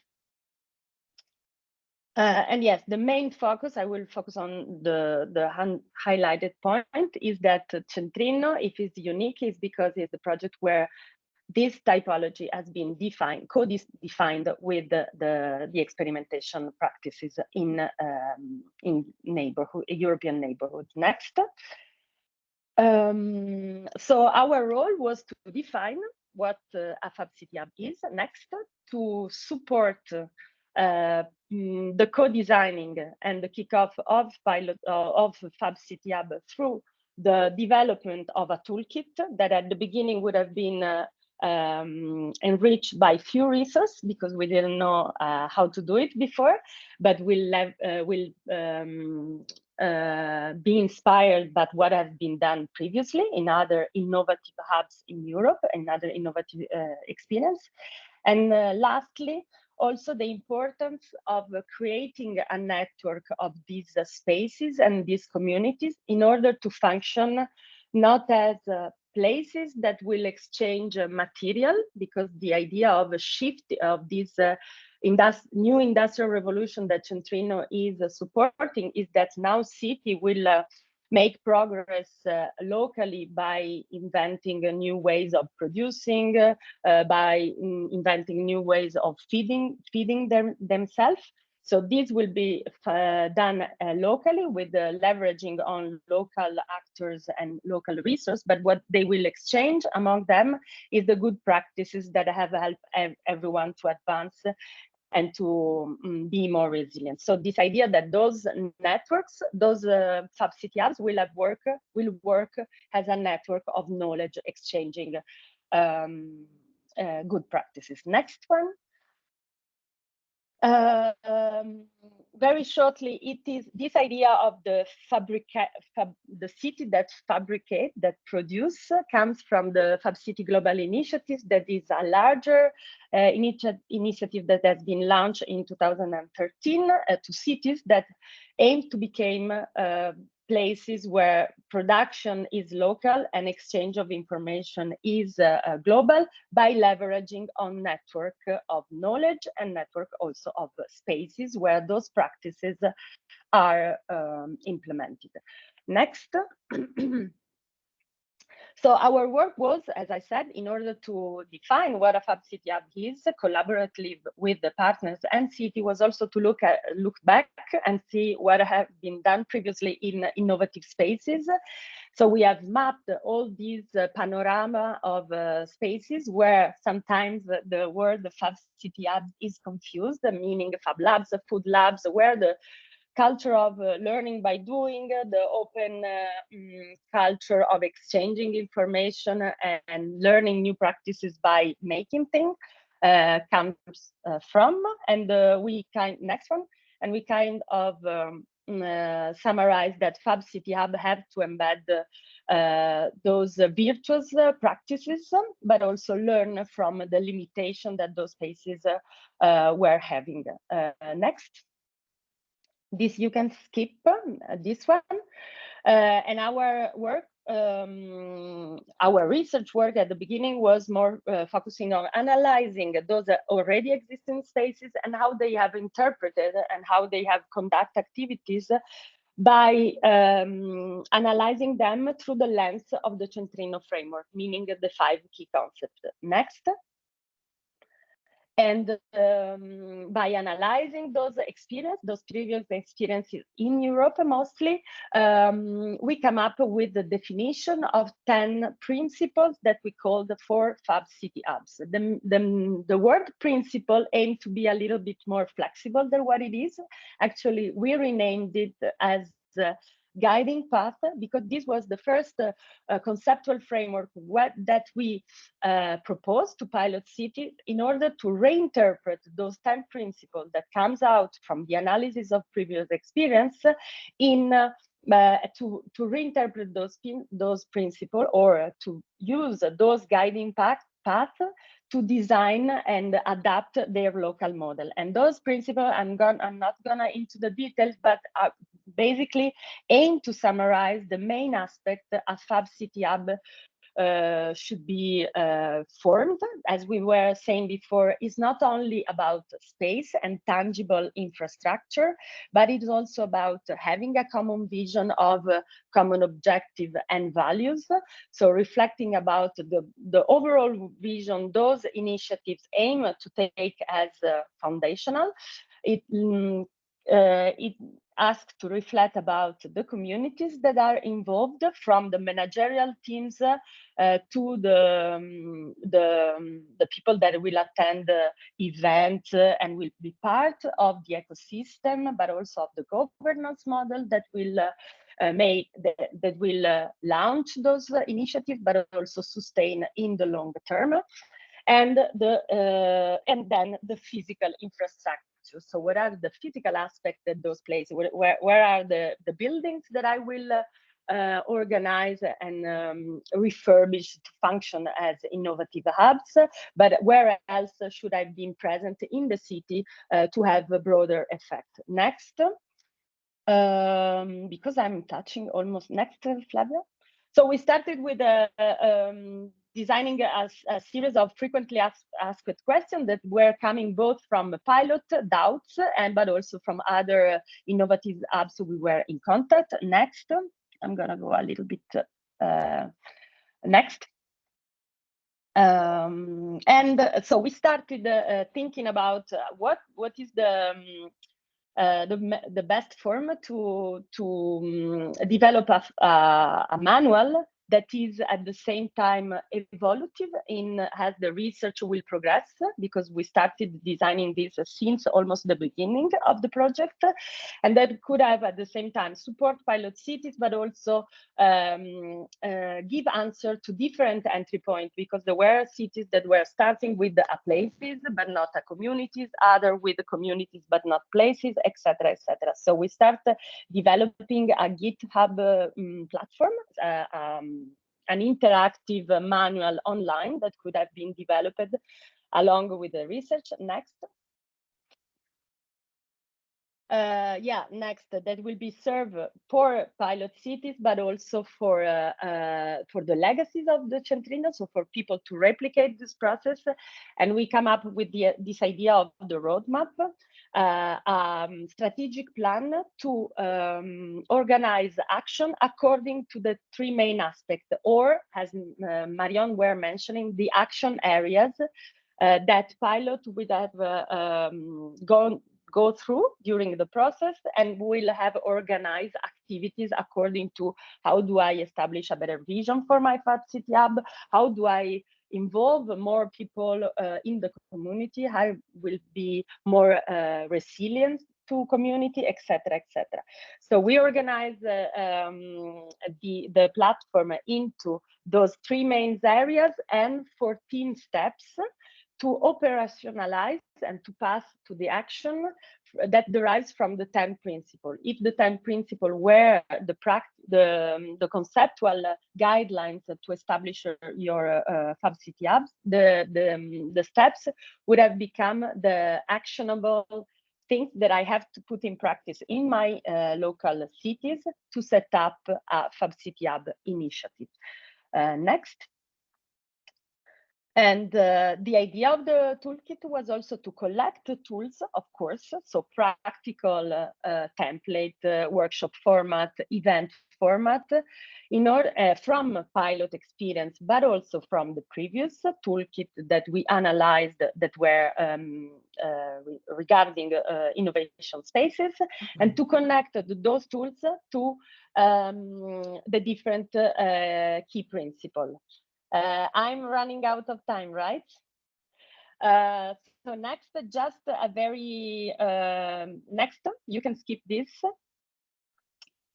So we were using both theoretical activities in Centrinno, but also the experimentation process and the action that were happening in pilot cities, and we were collecting useful practices and tools from there. Next. And so today, if you connect online in the GitHub platform, you will find a web pages that it was organized by through a conceptual part that explain all the process and what we think is, and we co-design with Pilot City, is a Fab City Hub, so the frequently asked question and the 10 principles. How to set up a Fab City Hub, the 14th step that you can put in practice by entering different points to set up your Fab City Hub, and what are the tools that you can use to based on the experience of pilot cities that you can use to further push the steps and the things that need to be done to set up your initiative. And finally, the 9 stories that similarly to the that aim to kind of design some lesson learned from a pilot city that has undertaken this journey of setting up an innovative space. I'm stopping, sorry for the past. And these are some preview of some screenshots from the platform. So you will find an explanation of the steps, why is important and what you can consider as a key aspect of those steps. And then on a second skip, next one, and then you will find some actionable tools that are that you can use, that you can take inspiration and transform. The idea is that is an ongoing work, because we hope that more Fab City Hubs will, or more innovative space across Europe will be inspired by the stories and the journey of Centrinno, and will be replicated some tools, but also provide us feedback for new tools that are needed to improve the establishment of these kind of spaces. I'm gonna stop here and thank you very much, Carlotta. Really comprehensive presentation, and again, congratulations on the massive work you've done together in this. And please, guys, look into the toolkit. It's a very operational tool indeed, and I believe it's going to be extremely useful. But I'm not the best person to talk about how this tool will be useful. Rather, Daniela Patti will do so. Our very special guest for today. Daniela is an Italian-British urban planner. She's been working in the revitalization of local food markets on economic models for community-based urban development and strategies to tackle urban poverty. She is an expert for the URBACT program, for the Urban Innovative Actions program, for the European Urban Initiative, and several other European level initiatives, and we've worked together on several occasions already. And she's also the managing director and co-founder of Youth European, which is an organization that fosters community development, sustainable urban regeneration throughout Europe. And she's also, because she does a lot of things, she's also the co-president of Volt Italy, so the Pan-European Party. So with this extremely comprehensive presentation, Daniela is a really very well skilled and very comprehensive person. So Daniela, it's up to you to comment on what you've heard and how important you feel these tools can be for urban regeneration for our local communities. So floor is to you. Hi, thanks Pietro, thanks everybody, and congratulations on the really massive work you've developed. So really congrats. This is super useful. I think there's so many of us around Europe, and not only, that are working in this direction of really sort of working with ecosystems, strengthening communities. So I think the work that you've developed is so precious. I'll start with some things that I found very interesting from the previous presentations, some keywords and some things that I think would be very useful to share in an even broader context, because I think now that we're celebrating the end of your project, I think the important thing is really to understand, how can we, share with others the main learnings that you've developed. So one thing I found very, very interesting was related, for example, on the work of mapping. I think it's very important nowadays when we talk about mapping, not only the physical, not only the spatial dimension, but also mapping what are the fluxes, what are the streams of the resources, what are the power relations. And I think this is particularly relevant because we're all conscious about this, but to have a methodology that is clear, that is usable, is extremely relevant, because this is something that helps to understand the context in which one operates. And this helps to strengthen the ecosystems that we want to work on. And this is, I think, very precious what you also spoke about, because when we speak about mapping a space, we imagine this as being something quite static. Transformation of cities happens over a very long span of time, more or less, depends, but maybe not so much in China, but in Europe it's sort of quite slow. But when we're talking about mapping ecosystems, mapping people, mapping resource dynamics between organization and people at the end of the day, this is extremely, it evolves very, very much. And it depends on so many dynamics that are inside the organizations themselves, but it could be economic, social, political conditions that are maybe in the city, in the nation. There's so many elements that are coming into this, and I think it's extremely relevant to be able to analyze this, because I think the next steps, and this is I think something that you looked into, and maybe this is something that we can connect even more, the learnings that you've done together with other EU projects. In all projects you can't do everything, you focus on certain elements. I think one element that also could be very interesting to combine with the work that you've done is, for example, so looking into what are the organizational and the governance models of these ecosystems. So are we talking about social enterprises? Are we talking about cooperatives? Are we talking about informal networks? Depending on the needs, there's so many, and then these things depend. We don't have a EU law on this, so each country has their own system with their own legal framework, with their own taxing framework. Everything is so different. But I think this is one of the elements on which we can strengthen, because there's a lot to do that is also related to this. And this as the next steps, I think there's two things that I could imagine that we as Utopian, and I can imagine already so many of the partners and peers of our network could be interested in doing together. On the one hand, I think it's a sort of positive lobbying, if we can call it like this. So asking for the as a result of these EU projects, is also asking the EU Commission. Now we have EU elections. There's a lot of attention also on this, and I think that there will be political shifts depending on the result of the EU elections, whether this type of approach will be appreciated or not so much. To ask, that we try to strengthen as a result of all these research and action projects, that we try to ask the European Commission to give instruments, to give a legal framework, to give funding, to pilot a lot of these actions, so to strengthen them more. And this is why I'm saying a sort of positive lobbying.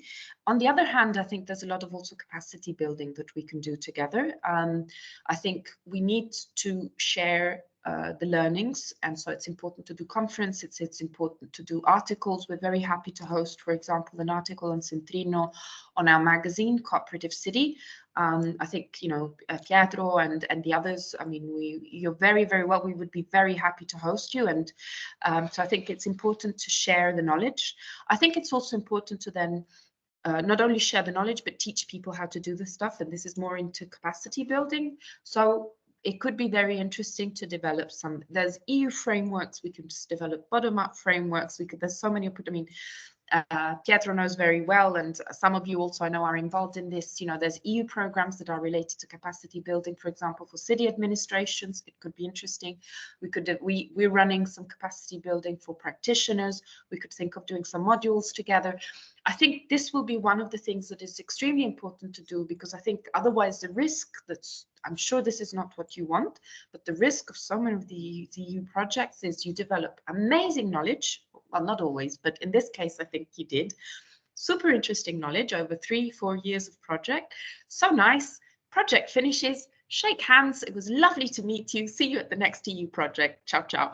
And I think it's important that we try to avoid this. So from our side, and I'm sure, I mean, not only on behalf of Utopian, but I'm sure about so many organizations that like us and like you are committed on the same approach and the same topics. I think we would be very, very happy to build synergies together. So thanks a lot for this work and for sharing it.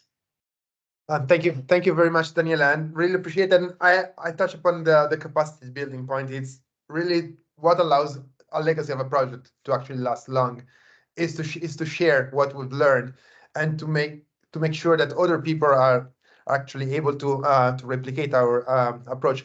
Now, Daniela, I would ask you if you have any questions to our panelists. This is question time, so if I will spotlight all of our 4 panelists, and so if you do have any specific question for them, to raise them, and then we are also going to share a Slido in a couple of minutes for the participants if they have to raise some questions. So Daniela, if you have any questions, please. So one thing is, I was wondering, I think sometimes when you develop the project, you start getting more into the topic, you can't develop, you only can reach because of time and resources and so on, you can only reach a certain point of, so I'd be curious from all of you, if you were to have the Centrinno 2, so if you were to have a follow-up, or if you were to have another year or 2 years to further develop, what would be the direction that you would take? What would be the next step that you think would be important to bring forward? This is to all of you, so feel free to. I can answer. It was also what would have changed? What would you have changed in Centrinno? So if I have 1 year more and more budget, I think I will really push for collaboration among the pilots and also the coordinators, the people who are working more on a broader level, because it's important also to share practical struggles every day in the everyday life. So I would embed very much more fellowship program among pilot cities. Any others, Jonathan and Francie? Yeah, I could touch on that. With 1 more year, I would repair the loss that we had from basically starting in COVID.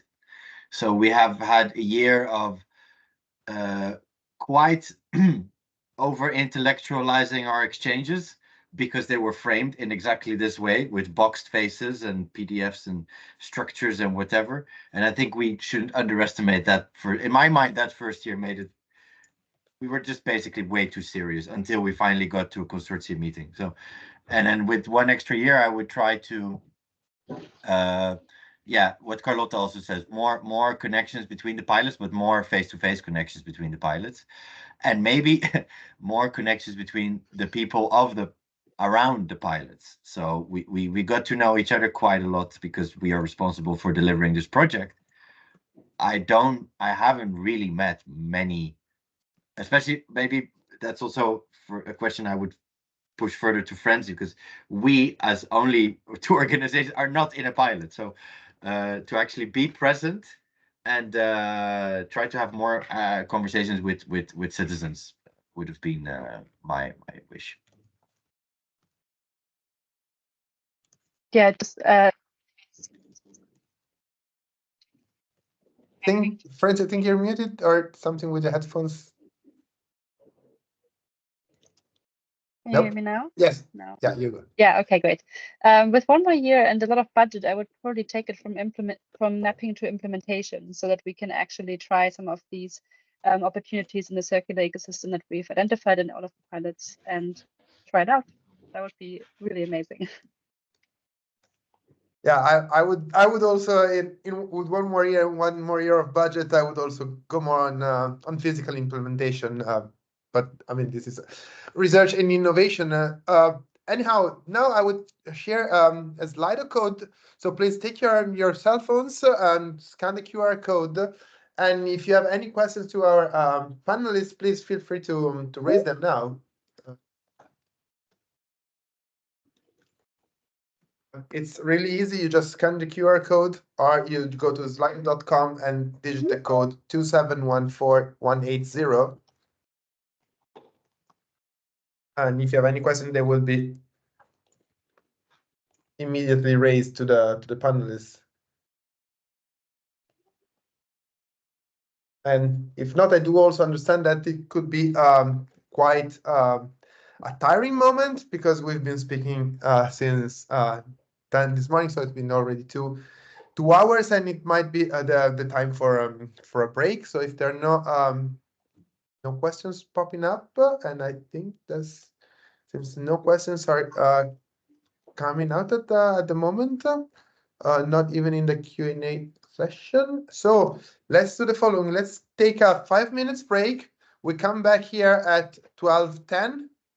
And thank you very much, Daniela, for being a discussant to this first part of the session. If you want to stay longer, of course, you're welcome. Although I mean, you're free to go. Your commitments have been have been done. So thank you very much, all, and see you in 5 to 6 minutes.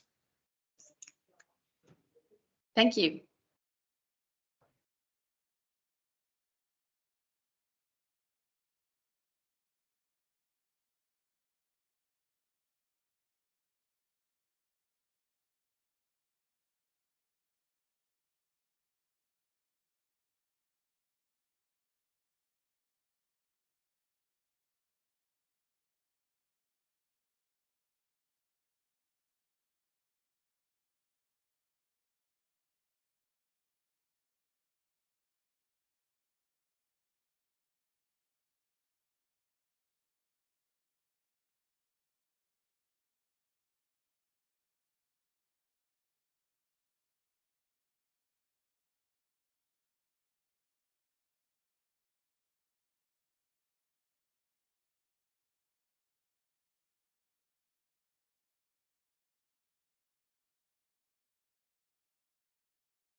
So we are slowly getting back to action. And I see Ashley is already here and ready. So let me just do a couple of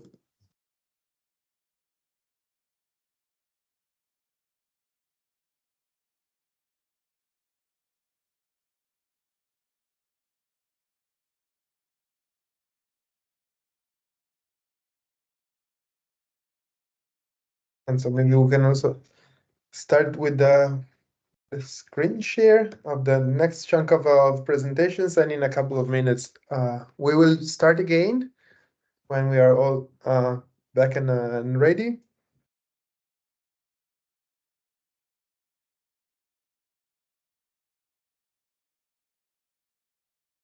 We only have 15 minutes of a delay. It's not that bad for such an ambitious event. We're really trying to keep together all the elements, all the possible aspects of a 42 months project in half of a day. It was ambitious. It was really ambitious, and I see some people laughing. Many people laughing, actually.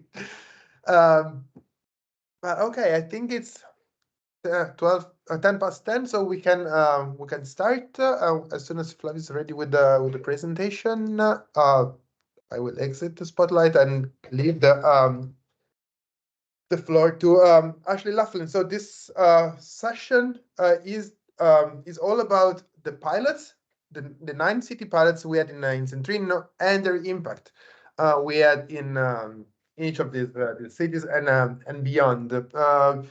The session will be organized as follows. Ashley Laughlin from VAG is the pilot coordinator of all Centrinno. So she will give us a general overview of how the work has been set and framed throughout this the project, and then we're going to move to each of the 9 pilots, and each of the pilots will have a 4-minute slot for giving a pitch on their main achievements and ambitions.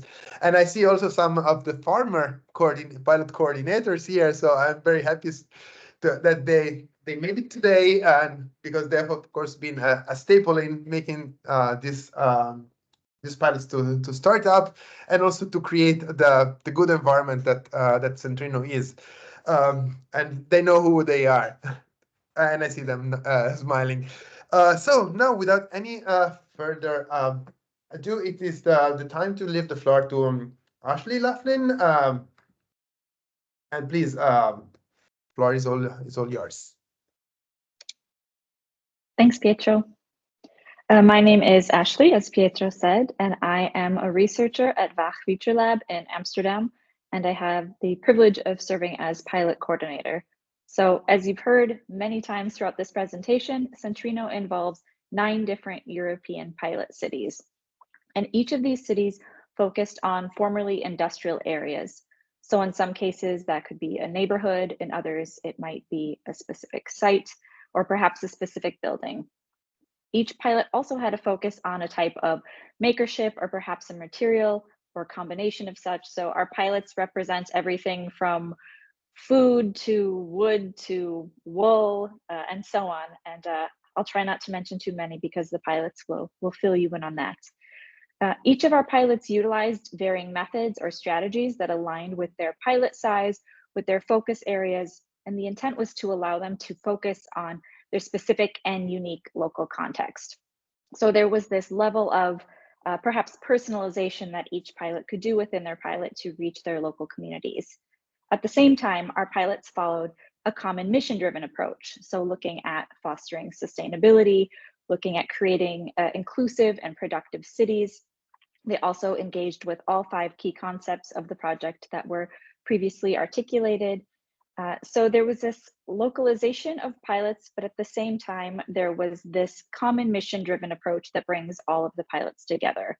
And to add a third layer to that, they were also supported by distributed networks of innovation. So this connection of pilots to an international network, that's not a word, network is, a network of locally productive hubs. So you can have your local context, you can have your pilots all gathered together within Centrinno, and then this connection to the network of hubs.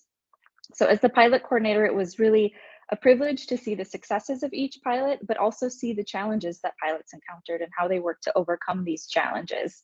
In particular, it was really inspiring to see how they learned from one another, how they collaborated, shared best practices. And I think through this collaboration and knowledge exchange, they accomplished quite a bit. Unfortunately, we won't have time today to go terribly in depth into each pilot's accomplishments, but you'll hear some highlights.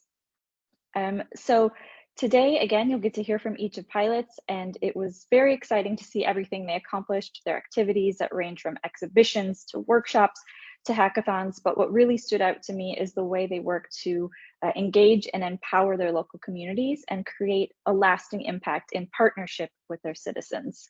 So to not listen to me all day, I'm going to hand it over to the pilots and get us back on track time-wise. So Pietro, I'm going to turn it back to you. Perfect. Thank you very much, Ashley. So we're going to start with the pilots in blocks of 3, starting from the size of the cities. So the first block will include the city of Barcelona with Milena Juarez from Yaca, representing the Barcelona pilot. Welcome to the spotlight. With Liat Rogel representing the city of Milan and the Milanese pilot, and Alexandre Mezard from Paris and from City Company, representing indeed the pilot of Paris. They will have 4 minutes each, and we will start from Milena. So Milena, please, the floor is all yours. Hello, can you hear me well? We do. Yes, perfect. So yeah, good morning, everybody. Very quick presentation about Barcelona. So our pilot is composed by 3 main partners, Fabla Barcelona, the Educational Department of Catalonia, and Poblenou Urban District. And our activities along the last 3 years and a half are based basically in the context of the Poblenou neighborhood and San Martí district in Barcelona. I present just a few words about the context of this territory because it's important for everybody to understand like why our pilot chose to follow the journey that we followed. So Poblenou is historically known as the Catalan Manchester for its important role as the city's industrial center in the mid-19th century, and particularly in the textile sector. And it leads us to this area of the city made up of many former factories, chimneys, and roads that supported the distribution actually of the production to other areas. And then this area of the city, after a period of many changes, including transition of the industrial zone to other neighborhoods, local factories and plants became empty, and the neighborhoods entering a period of urban degradation, let's say. After that, there are many other strong territorial transformation with the Olympic Games and other test initiatives that are considered Poblenou as a test bed for different urban visions, such as Barcelona Superblock implementation and the 22 Art Plan. So understanding a bit of this intense urbanistic transformation, help us to kind of, helped us to better frame our approach to this area and in try to understand like the related impacts such as gentrification and challenge encountered by people that want to make production in the city. So we have been working in different activities in trying to investigate basically the potential of productivity of this neighborhood, even though if there's all this transformation that has been happening. And then the activities that we did were distributed in different types of actions related to the community concept, of course. So in education, we worked closely with the vocational training system of the Catalan government, developing trainings for professors in vocational training schools, but also activities such as hackathons for the students to collaborate with local organizations and propose solutions for local challenges that were mapped by the pilot. In heritage, we had an opportunity to do intense study to understand the importance of production in this neighborhood, working closely with organizations and people that are related to the topic. It was also accompanied by a collection of stories from people that work or live or are somehow connected to this territory. In circular economy, the pilot focused on understanding the existing resources in the neighborhood and trying to identify opportunities for circular flows. And these can be seen through the different publications and studies that we did, such as the urban mining analysis aimed at understanding the existing amount of food viable in selected heritage buildings, in other types of categories of buildings as well, but also trying to understand from a bottom-up approach what are the main challenge processes, waste generation, opportunities that the local manufacturers they have in relation to different materials. In this case, there was an important focus on wood.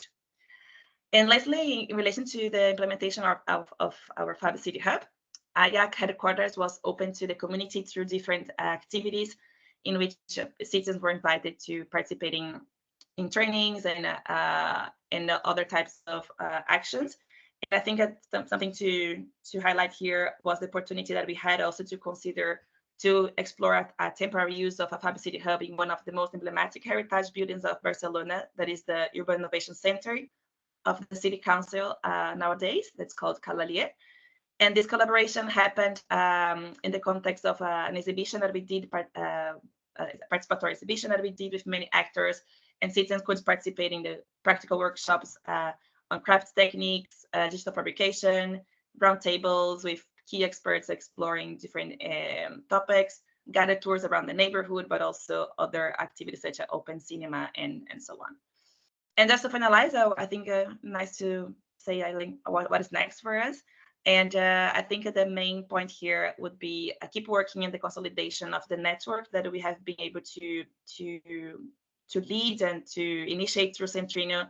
That's called the Network of Productive Spaces of Barcelona. That's now taking shape with the participation of more than 20 organizations and around 50 individuals that want to expand the idea of production in other neighborhoods of the city. And this will be for sure something to connect with the existing tools and the legacy of CENTRINNO that has been now being available in the platforms. Fantastic. That's it from my side. Thank you. Thank you very much, Milena, and we'll see you later for your other presentation on the blueprints. And now we move to Milan with Liat Rogel. So Liat, welcome to the spotlight. And thank you. And there you go, Florian, is yours. Thank you very much for everyone for being here. Great crowd, many people. So I have the honor to present very briefly what we have done in Milan. And I would also like to start by saying that our first choice for the pilot was to work on the fashion and the design sectors. I think the fashion and the design industries go together with the word of the city of Milan. So it was very clear for us how important it is. And in the municipality, we are also working in the department dealing with fashion and design.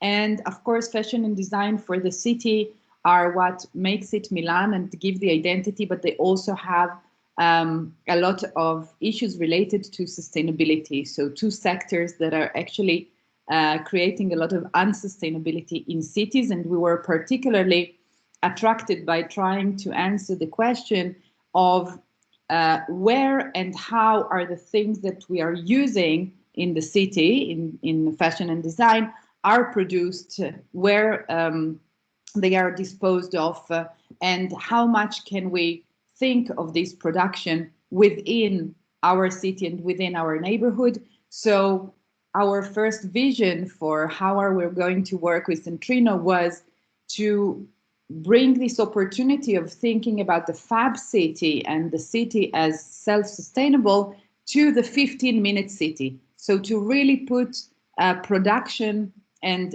sustainable production in the texture of the city. It was COVID time, as Jonathan said before, so it was even more relevant for us to think about how do you work on proximity. And so with this vision in mind, we decided to apply a very open approach and to create open calls and open moments for stakeholders. And those stakeholders in a particular way were small businesses, very often excluded from thinking about circular economy, circular design and fashion. We decided to include them in the process and put them at the heart. Our first open call already resulted in 80 producers or people that are around circular production. And with this, growing community, we worked throughout the whole time. Not only we involved them in information, but also in co-designing how our Fab City Hub is going to look like. And we listened to the needs, and we tried to be of service, of help to the community. Our pilot was also interesting because it was managed by two organizations. One is the Municipality of Milano public organization, and the other one, NEMA, which is a private organization. And this collaboration and partnership is also the one that we see as developing the main results from the project. So from one hand, we have the Municipality of Milan that through the Centrinno project managed to create a strategic action plan for circular economy in fashion and design. So this is a concrete action plan with the possibility to support and sustain circular businesses in Milan. It will be presented next week, February 29, to the whole, to all the citizens and all the stakeholders involved. But a strategy is not enough if you don't have an active community that can respond to the strategy and also realign it when needed. So our private partner, NEMA, is strengthening the community that we have built, working on the identity, working on the visibility of this community. And with this combination, we hope that this idea of Fab City Hub that started in a specific place, which is Base Milano, where we held all of our initiatives, can have continuity, can continue to thrive and continue to develop what is today circular and local economy in fashion and design. Thank you. Thank you very much, Liat. And now we move to Paris. So welcome to Alex Mezard, and the floor is yours. Hi everyone, do you hear me well? Yes, we do. Okay, so thanks. I'm very happy to present the work did in Paris. So even if it's a bit boring, I will read my notes to avoid the mother language specifications mentioned by Jonathan earlier. So the vision of the Paris pilot turns around the consolidation of an alternative urban food system, both supportive and resilient. We saw after the pandemic that the globalized food economy, which we thought was immutable, turned out to be very fragile. Moreover, in Paris, we witnessed that the actors of the local food system, despite their shared values, were very isolated from each other. That is why we oriented the goal of these 3 years of work in CENTRINNO to find the different means to federate this disparate ecosystem in a transdisciplinary approach. Our pilot was composed by different partners, forming something like a small local consortium. Fab City Grand Paris was the lead coordinating structure and the vocational training center, accompanied by its third parties, WOMA, a local fab lab, and Verger Urbain, an urban agriculture operator. And beside, 2 standalone organizations were also part of the pilot. Volume, an agency that conceived hybrid, creative, and productive places, and the sustainability department of Sony Lab that worked on computer science applied to social and environmental challenges. So we work mostly in the north of the 2 more popular districts in Paris, which are the 18th and 19th district. So by essence, our pilot team was multidisciplinary enough to test how to make us work fine all together, mixing design, agriculture, market gardening, urban planning, and cutting-edge technologies, which is already a challenge by itself. So as stated in the beginning, we were working on the consolidation of the urban alternative food system, questioning both its legitimacy to feed people in a city of more than 2 million inhabitants, and its relevance to connect people to the food culture that is a key element in terms of health, environment, and social inclusion. First, we engage the local community by using heritage as some kind of glue to gather our ecosystem. We communicate a common narrative based on the time when Paris was autonomous in fruits and vegetables production, thanks to the ingenuity of the early 19th century market gardeners exiled from their mother regions and launched in a friendly competition to transform Paris into an edible city. This historical parenthesis, now called the French method or bio-intensive microagriculture, is bound to keywords that are close to the Centrinno pillars, such as circularity, innovation, inclusion, transmission, and greening cities. Secondly, we supported the launch of the first Fab City Hub in the northeast of Paris that allowed us to host different events and social experimentations and to engage with different audiences, all interested in the social and sustainable economy. This place was built on the mixing of a Fab Lab and a Food Lab with co-working and events facilities. Then, by conceiving and testing a new vocational program called Agriculture XYZ, all linked to urban alternative agriculture and mixing traditional practices carried out by our partner Verger Urbain to cutting-edge technologies like robotics and artificial intelligence carried out by our partner Sony Lab. Moreover, we ran other social training actions, notably involving local communities with our partner WOMA, a local Fab Lab operator. We had the chance to launch this program at the end of the first year of Centrinno and to reconduct and better it each year of the program. For example, this year we added a module specific to the French method and led by the real tenants of this heritage. By the way, the French method was also a good way to gather people around events and publications, and we also tried to run events such as the Fab City Camp to gather our community and to explain how and why to engage with us. Regarding the impact of the Paris pilot work, First, we realized that to rely on a local shared heritage to design a better future was a very interesting and efficient lever. Thanks to the French method, we gathered creative industries professionals, web developers, computer scientists, market gardeners, historians, local neighbors, municipalities, and make them work harmoniously to reinvent the alternative urban food system. The second impact is linked to the success of our training program by allowing almost half of the trainers each year to find a job opportunity by finding a structure or by creating their own company.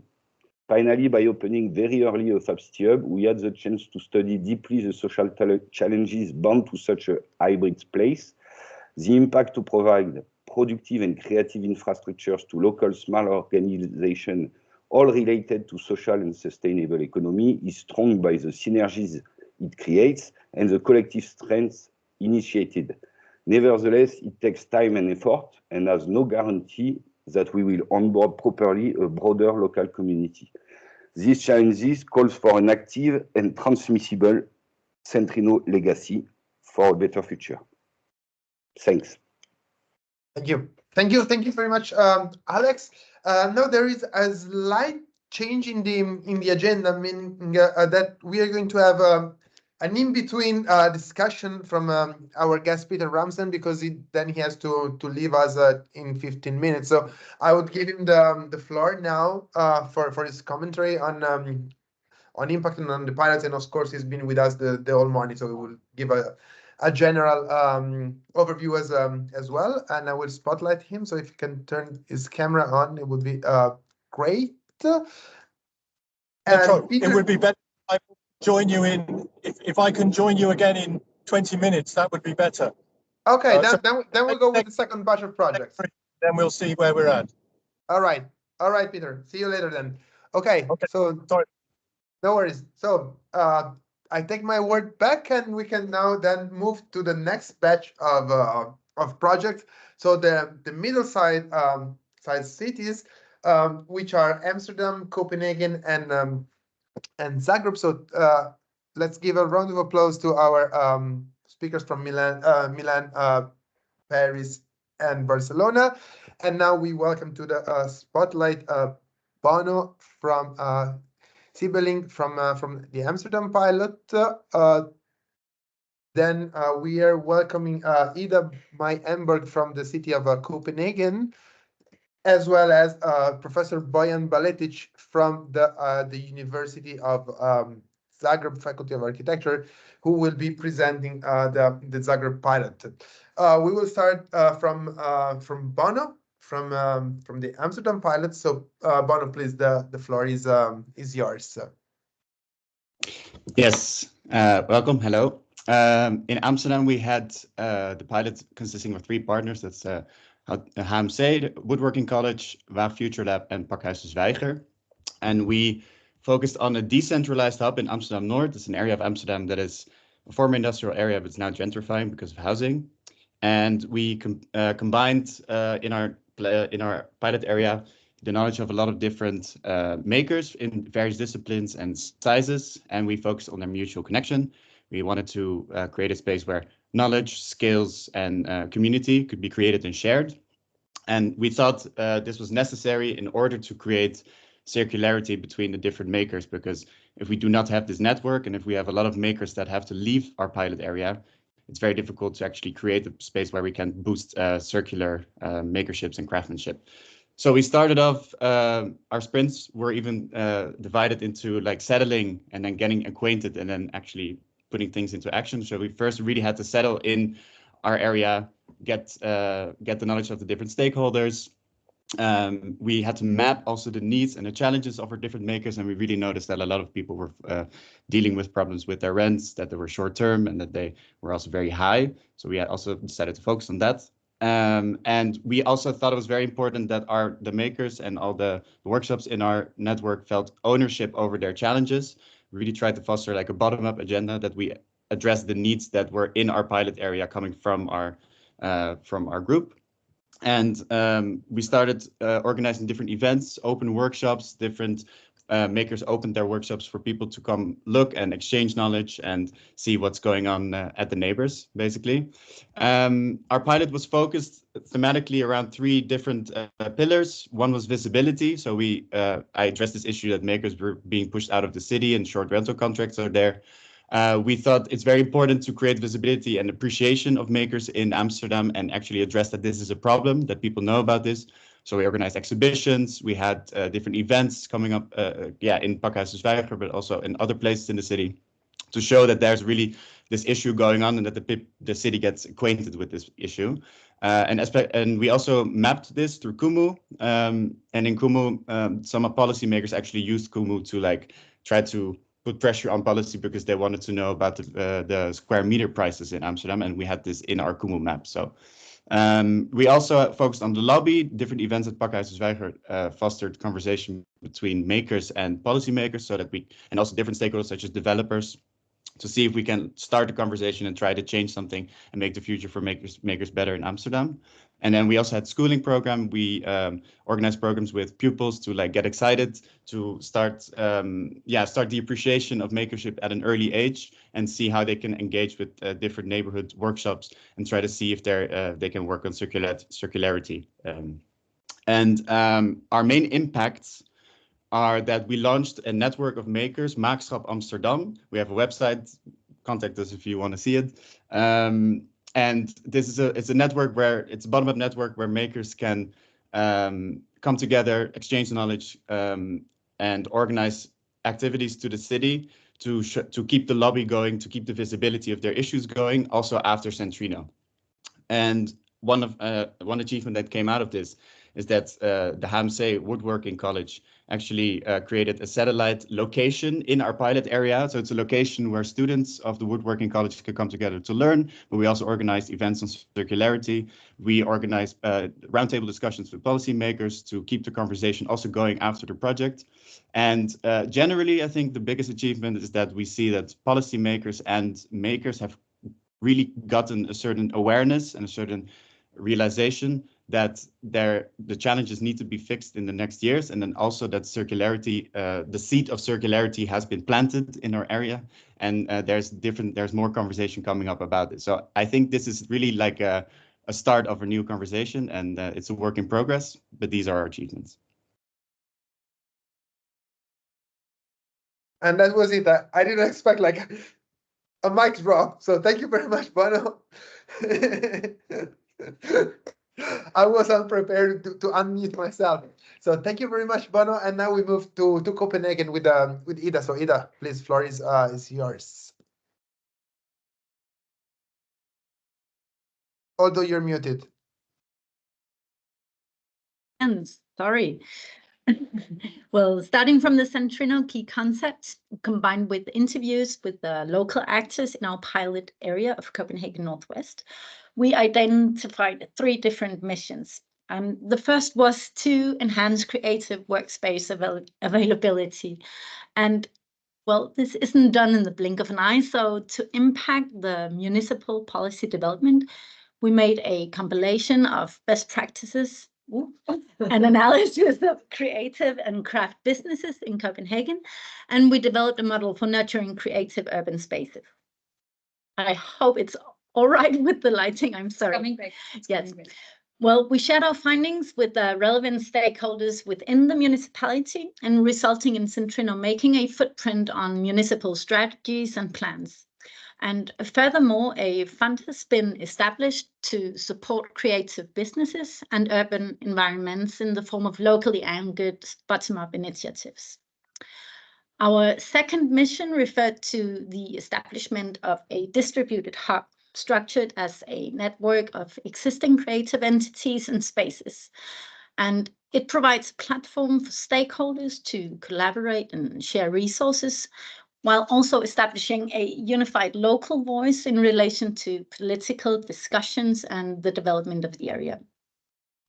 The network represents a lot of very different voices, but common to all of them is that they really wish to protect that special feeling of their neighborhood. And through common events, and they strengthen the local identity, but just as important, they get to know each other and their respective resources, thereby facilitating future collaborations and increasing robustness.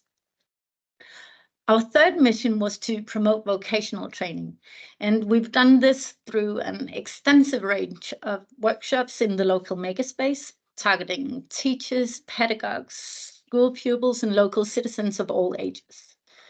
Moreover, we facilitated 2 intensive project weeks where students from the local vocational school Next created physical installations with 6th grade pupils from the local primary school, involving them in the whole process from design to execution. This collaboration did not only instill pride in the Next students, but also created awareness among the pupils of the vocational school, which many of them didn't know of before.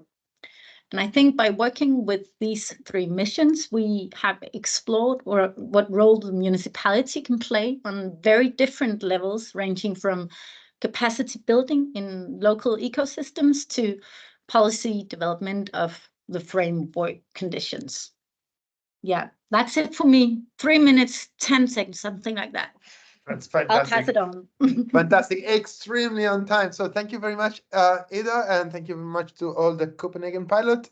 And now it's my pleasure to give the floor to Bojan Baletic, who will present the Zagreb pilot. So Bojan, please, the floor is yours. Yeah, thank you. Just confirm if you can hear me well. We do. Okay. Loud and clear. Thank you.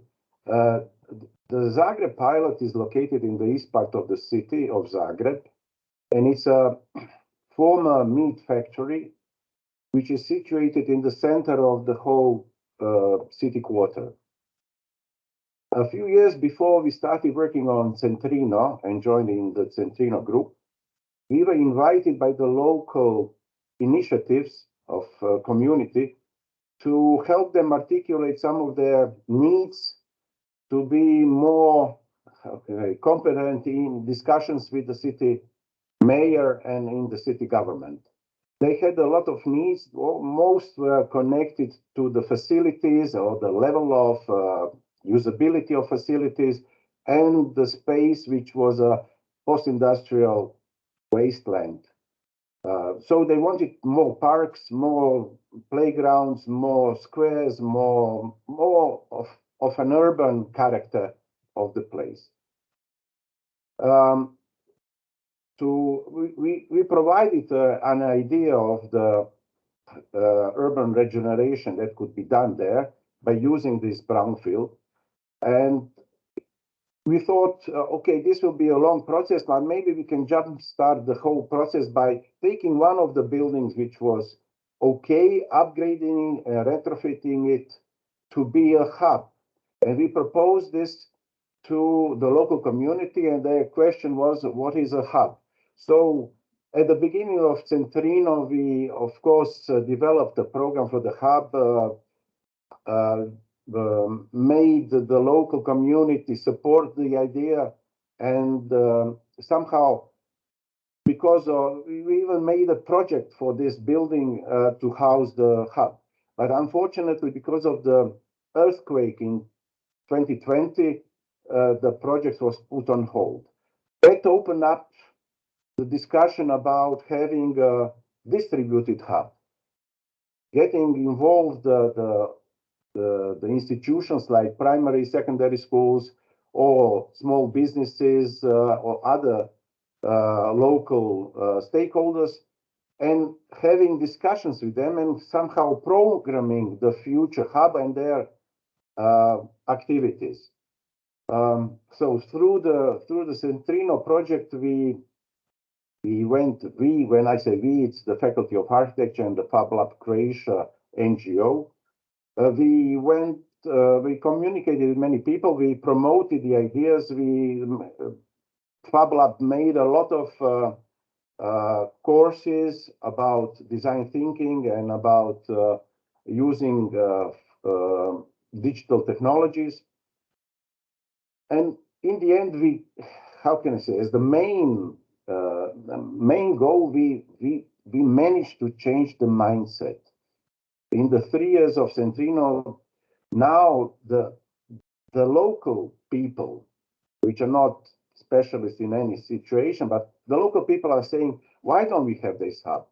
We need to have the hub, and so on. So in the talks with the mayor and the city government, now they are the major, how can I say, supporters, and they articulate their needs, and they see the hub as something to start the whole urban regeneration process. In this process, of course, we made a lot of activities, a STEM week, even a Makers Fair, Zagreb Makers Fair, which was located a few months in Sesvete, which all brought together a lot of people. I think several thousand people came to the Makers Fair. Also, what I need to say is that this NGO, which is called the Green and Blue Sesvete, which we somehow started with our strategy several years ago, has some 20,000 or more people following them and their activities and their posts on Facebook. So there's a lot of activity that has happened during the 3.5 years of CENTRINNO, though we had the pandemic and there's a lot of things that couldn't be happening on ground. But I think in the end, there's a change of mentality and there's a change of mindset. And I think we will support them on, but it's their battle now to somehow provide the quality of life they are hoping for. Thanks very much. Thank you. Thank you very much, Bojan. And thank you to the Zagreb pilot as well. And now it is time to move to the smaller size cities and municipalities we had in CENTRINNO. So we're going to Blondos with Katarina Schneider from the Icelandic Textile Center. We are then going to Tallinn with Karin Krupp from Taltech, as well as to Geneva, where is she? Here, with Carolina Becker from Onlefe. So I think we can now start with Katarina from Blondos. So please, the floor is yours. Thank you. Can you hear me? Okay. Yes, we do. Great. So hello from Blondos, the smallest pilot in CENTRINNO. One of our main aims was to further develop the Icelandic Textile Center as a Fab City hub and makerspace. We already had studios and experts for traditional handcraft work, but wanted to create a physical space, a textile lab, for experimentation with digital textiles and local resources in line with the principles of a circular economy. So we consider it as one of our main achievements that we were able to open this very makerspace in May 2021. The lab features specialized equipment not accessible anywhere else in the country. We now have a lab manager who taught the innovation program Factory Academy and participated in the EU collaboration She Makes. Today, we welcome students and makers from all around the world. Final projects and new products are being developed in our space, and that is really great to see. So another important part of our pilot was research, and we teamed up with the University of Iceland to facilitate research on the historical heritage and gender dimensions of domestic crafts, to share findings and raise awareness about the opportunities that lie within utilizing handcraft heritage for textile innovation, education, and local production. We did a lot of outreach events, exhibitions, workshops, and open houses. The university taught a program for textile entrepreneurs. We hosted idea competitions, participated in podium discussions, and presented at conferences. To see these events gain traction and the President of Iceland award prizes at the end of our Wool Idea Hackathon was really rewarding. So we decided to focus on all of Iceland, not just our local pilot site, regarding the research, but also the makerspace and creating a network. Community for us always meant the textile community as a whole, but working with the inhabitants of our town and the municipalities in Northwest Iceland was very important to us as well. We collaborated with the local municipality to find a space for the textile lab and connected with schools to come and use the facilities. During the CENTRINNO meeting in Blönduós, 1/3 of the consortium came to Iceland in 2022. We were able to bring together CENTRINNO partners and elected representatives from our region for a strategic planning workshop. And that was definitely a highlight for us. Participants emerged with a much clearer understanding of creative hubs, the opportunities that lie within textiles, also from a regional development perspective, and what the Textile Center is and will be. Namely, not only a knowledge center and residency located in a heritage building in rural Iceland, but an ecosystem activator, a facilitator for education and innovation, a makerspace connected to a global network of knowledge sharing, which we will explore more in the years to come. And this is what we have CENTRINNO to thank for. We would have never been able to do all of the above without this project. We learned so much, so thank you, everybody. Thank you. Thank you very much, Katarina. It's been a pleasure and a nice discovery to see all this energy in Iceland. And now we move to very center of Europe, even though outside of the EU. We move to Geneva with a Brazilian presenting the experience of the Geneva pilot. So Carolina, please, the floor is all yours. Can you hear me well? We do. Okay. Well, thank you very much. It's been such a journey, the CENTRINNO project, I can say that. So our pilot here in Geneva is composed by 3 main partners. Our association, our Fab Lab, which is an association en fait, a cultural cooperative called Ressources Urbaines, and a textile association called Le Geste. Within the synergy of these 3 partners and also the already existing creative place called La Maco, La Manufacture Collaborative, in our pilot area, which is the ZIC in the north part of Geneva, somewhere around 22,000 square meters, with already existing workshops of craftsmen for more than 30 years, the place belonging to the municipality. We based our strategy into 3 main pillars related to 3 main subjects. The subjects would be wood, textile, and design. And the pillars we based on a strategy to develop and to further research these three subjects were, first of all, sharing and circulation of knowledge, which intended to focus on vocational training, enhancing skills, and spreading innovative technologies, advocate, communicate the outcomes, the results to policymakers and to other educational establishments. The second one was community building. We emphasize in heritage preservation and social inclusion to try to foster a more sense of community amongst the craftsmen already established around the pilot area, which was not always easy, but we also had to adapt and to develop a strategy on that, and to facilitate the connections by building a bridge between the artisans, the pilot area, the neighborhood, the city, and as well as the municipality.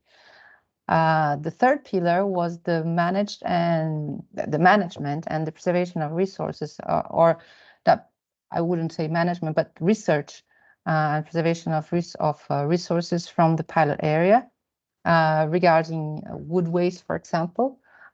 So we try to commit with the circular approach of the pillars of Centrinno and of our hub to propose and to spread and to exchange knowledge on responsible resource management. To target the local community, we worked really hard on developing this creative hub called the MACO, which I mentioned, through developing workshops, developing activities, proposing actions, managing, participating into new business models, new management models to try and thrive with this space within the neighborhood, within the creative community. We target our goals in a work in progress manner instead of trying to come up with planning and projects for quick solutions, for example. So it was a step by step. We had to slow down a little bit the integration of the space within the pilot area. We first came with a lot of thirst, but then we had to step back a little bit, which was a good maneuver. And we also put all our effort into keeping the MACO inclusive, open to all, by the small interventions, workshops, trying to engage local artisans, developing a coherent professional reintegration program through our Fab Lab in the MACO with the regional government. So a lot of collaboration with public stakeholders as well as local stakeholders, the small business, and so on. Some of the impacts we could see throughout the 3.5-year project, which was very valuable to our efforts, was the first one, of course, through the reintegration professional program that we developed and documented here at the lab. We were able to reach an 85% rate of success, meaning that from all the participants within our program through this past 2.5 years, 85% were able to find a job afterwards. So for us, this is a success rate. Through all the events like Fab City camps, workshops, conferences, open doors, we through all the actors of the MACO, we were able to reach a significant number in terms of public spread, awareness, mindset change, spread and sharing, all related to the pillars of Centrinno, like circular economy, local production, social inclusion, but not only, but as well through the spread of the heritage of our post-industrial area. And last but not least, to foster a kind of a living platform for a strong community network in an also distributed way,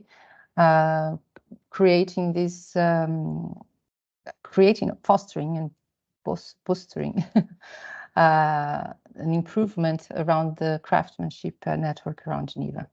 Perfect. Thank you very much. Thank you. Thank you, Carolina. And now I'm always extremely sorry because the alphabet and the size don't really cooperate with Karin Krupp and the Tallinn pilot. That they're always the last to be called, but they're definitely not the last of our pilots. Actually, they're a really interesting case study. And so please give a warm round of applause to Karin Krupp from Tallinn University of Technology and coordinator of the Tallinn pilot for her presentation. Karin, what is yours? Hello, can you hear me? Yes, we do. Perfect. So yeah, as said, I'm still the coordinator of the Tallinn pilot. And the vision for the Tallinn Fab City Hub was to build an experimentation and community center for local resilience and self-sufficiency. Our central theme became grandma and grandpa skills and know-how of food production, crafting, building and repairing. And the aim was not only to revive the old skills, but also upgrade them, relying on permaculture, commons-based peer production, and design thinking. And the main goal of the center is to make Northern Tallinn community more resilient for the future. The team of Tallinn CENTRINNO pilots were people from Tallinn University of Technology and Tallinn City. The city provided the CENTRINNO team a space, a local abandoned culture house located in northern Tallinn. In 2021, we rebranded the old heritage site as Kopli 93 Community Center, and we opened its doors. To get the local community engaged, we first opened the community garden, then we opened the community apiary, and finally in 2022, together with Kopli 93 community, we built, prepared, and opened the first community makerspace of Tallinn. The makerspace is free and open for everyone to use 3 days a week under the assistance of the makerspace master. So far, we have organized in Kopli 93 hundreds of events, including workshops and festivals, and the site has been intensely covered by all kinds of local media channels. The community hub is well known and full of visitors every time we open the doors. And we do not call just any visitor and Facebook page follower our community. The community is a group of around 60 people today who are locals, regular visitors, and active contributors. And the key step in achieving this group was creating something tangible that connects the place to the people due to the feeling of ownership. This can be a gardening box, a beehive, or any other project. But in my opinion, the community garden was the biggest glue to the site because the plants are like children that require regular care. And today I can proudly say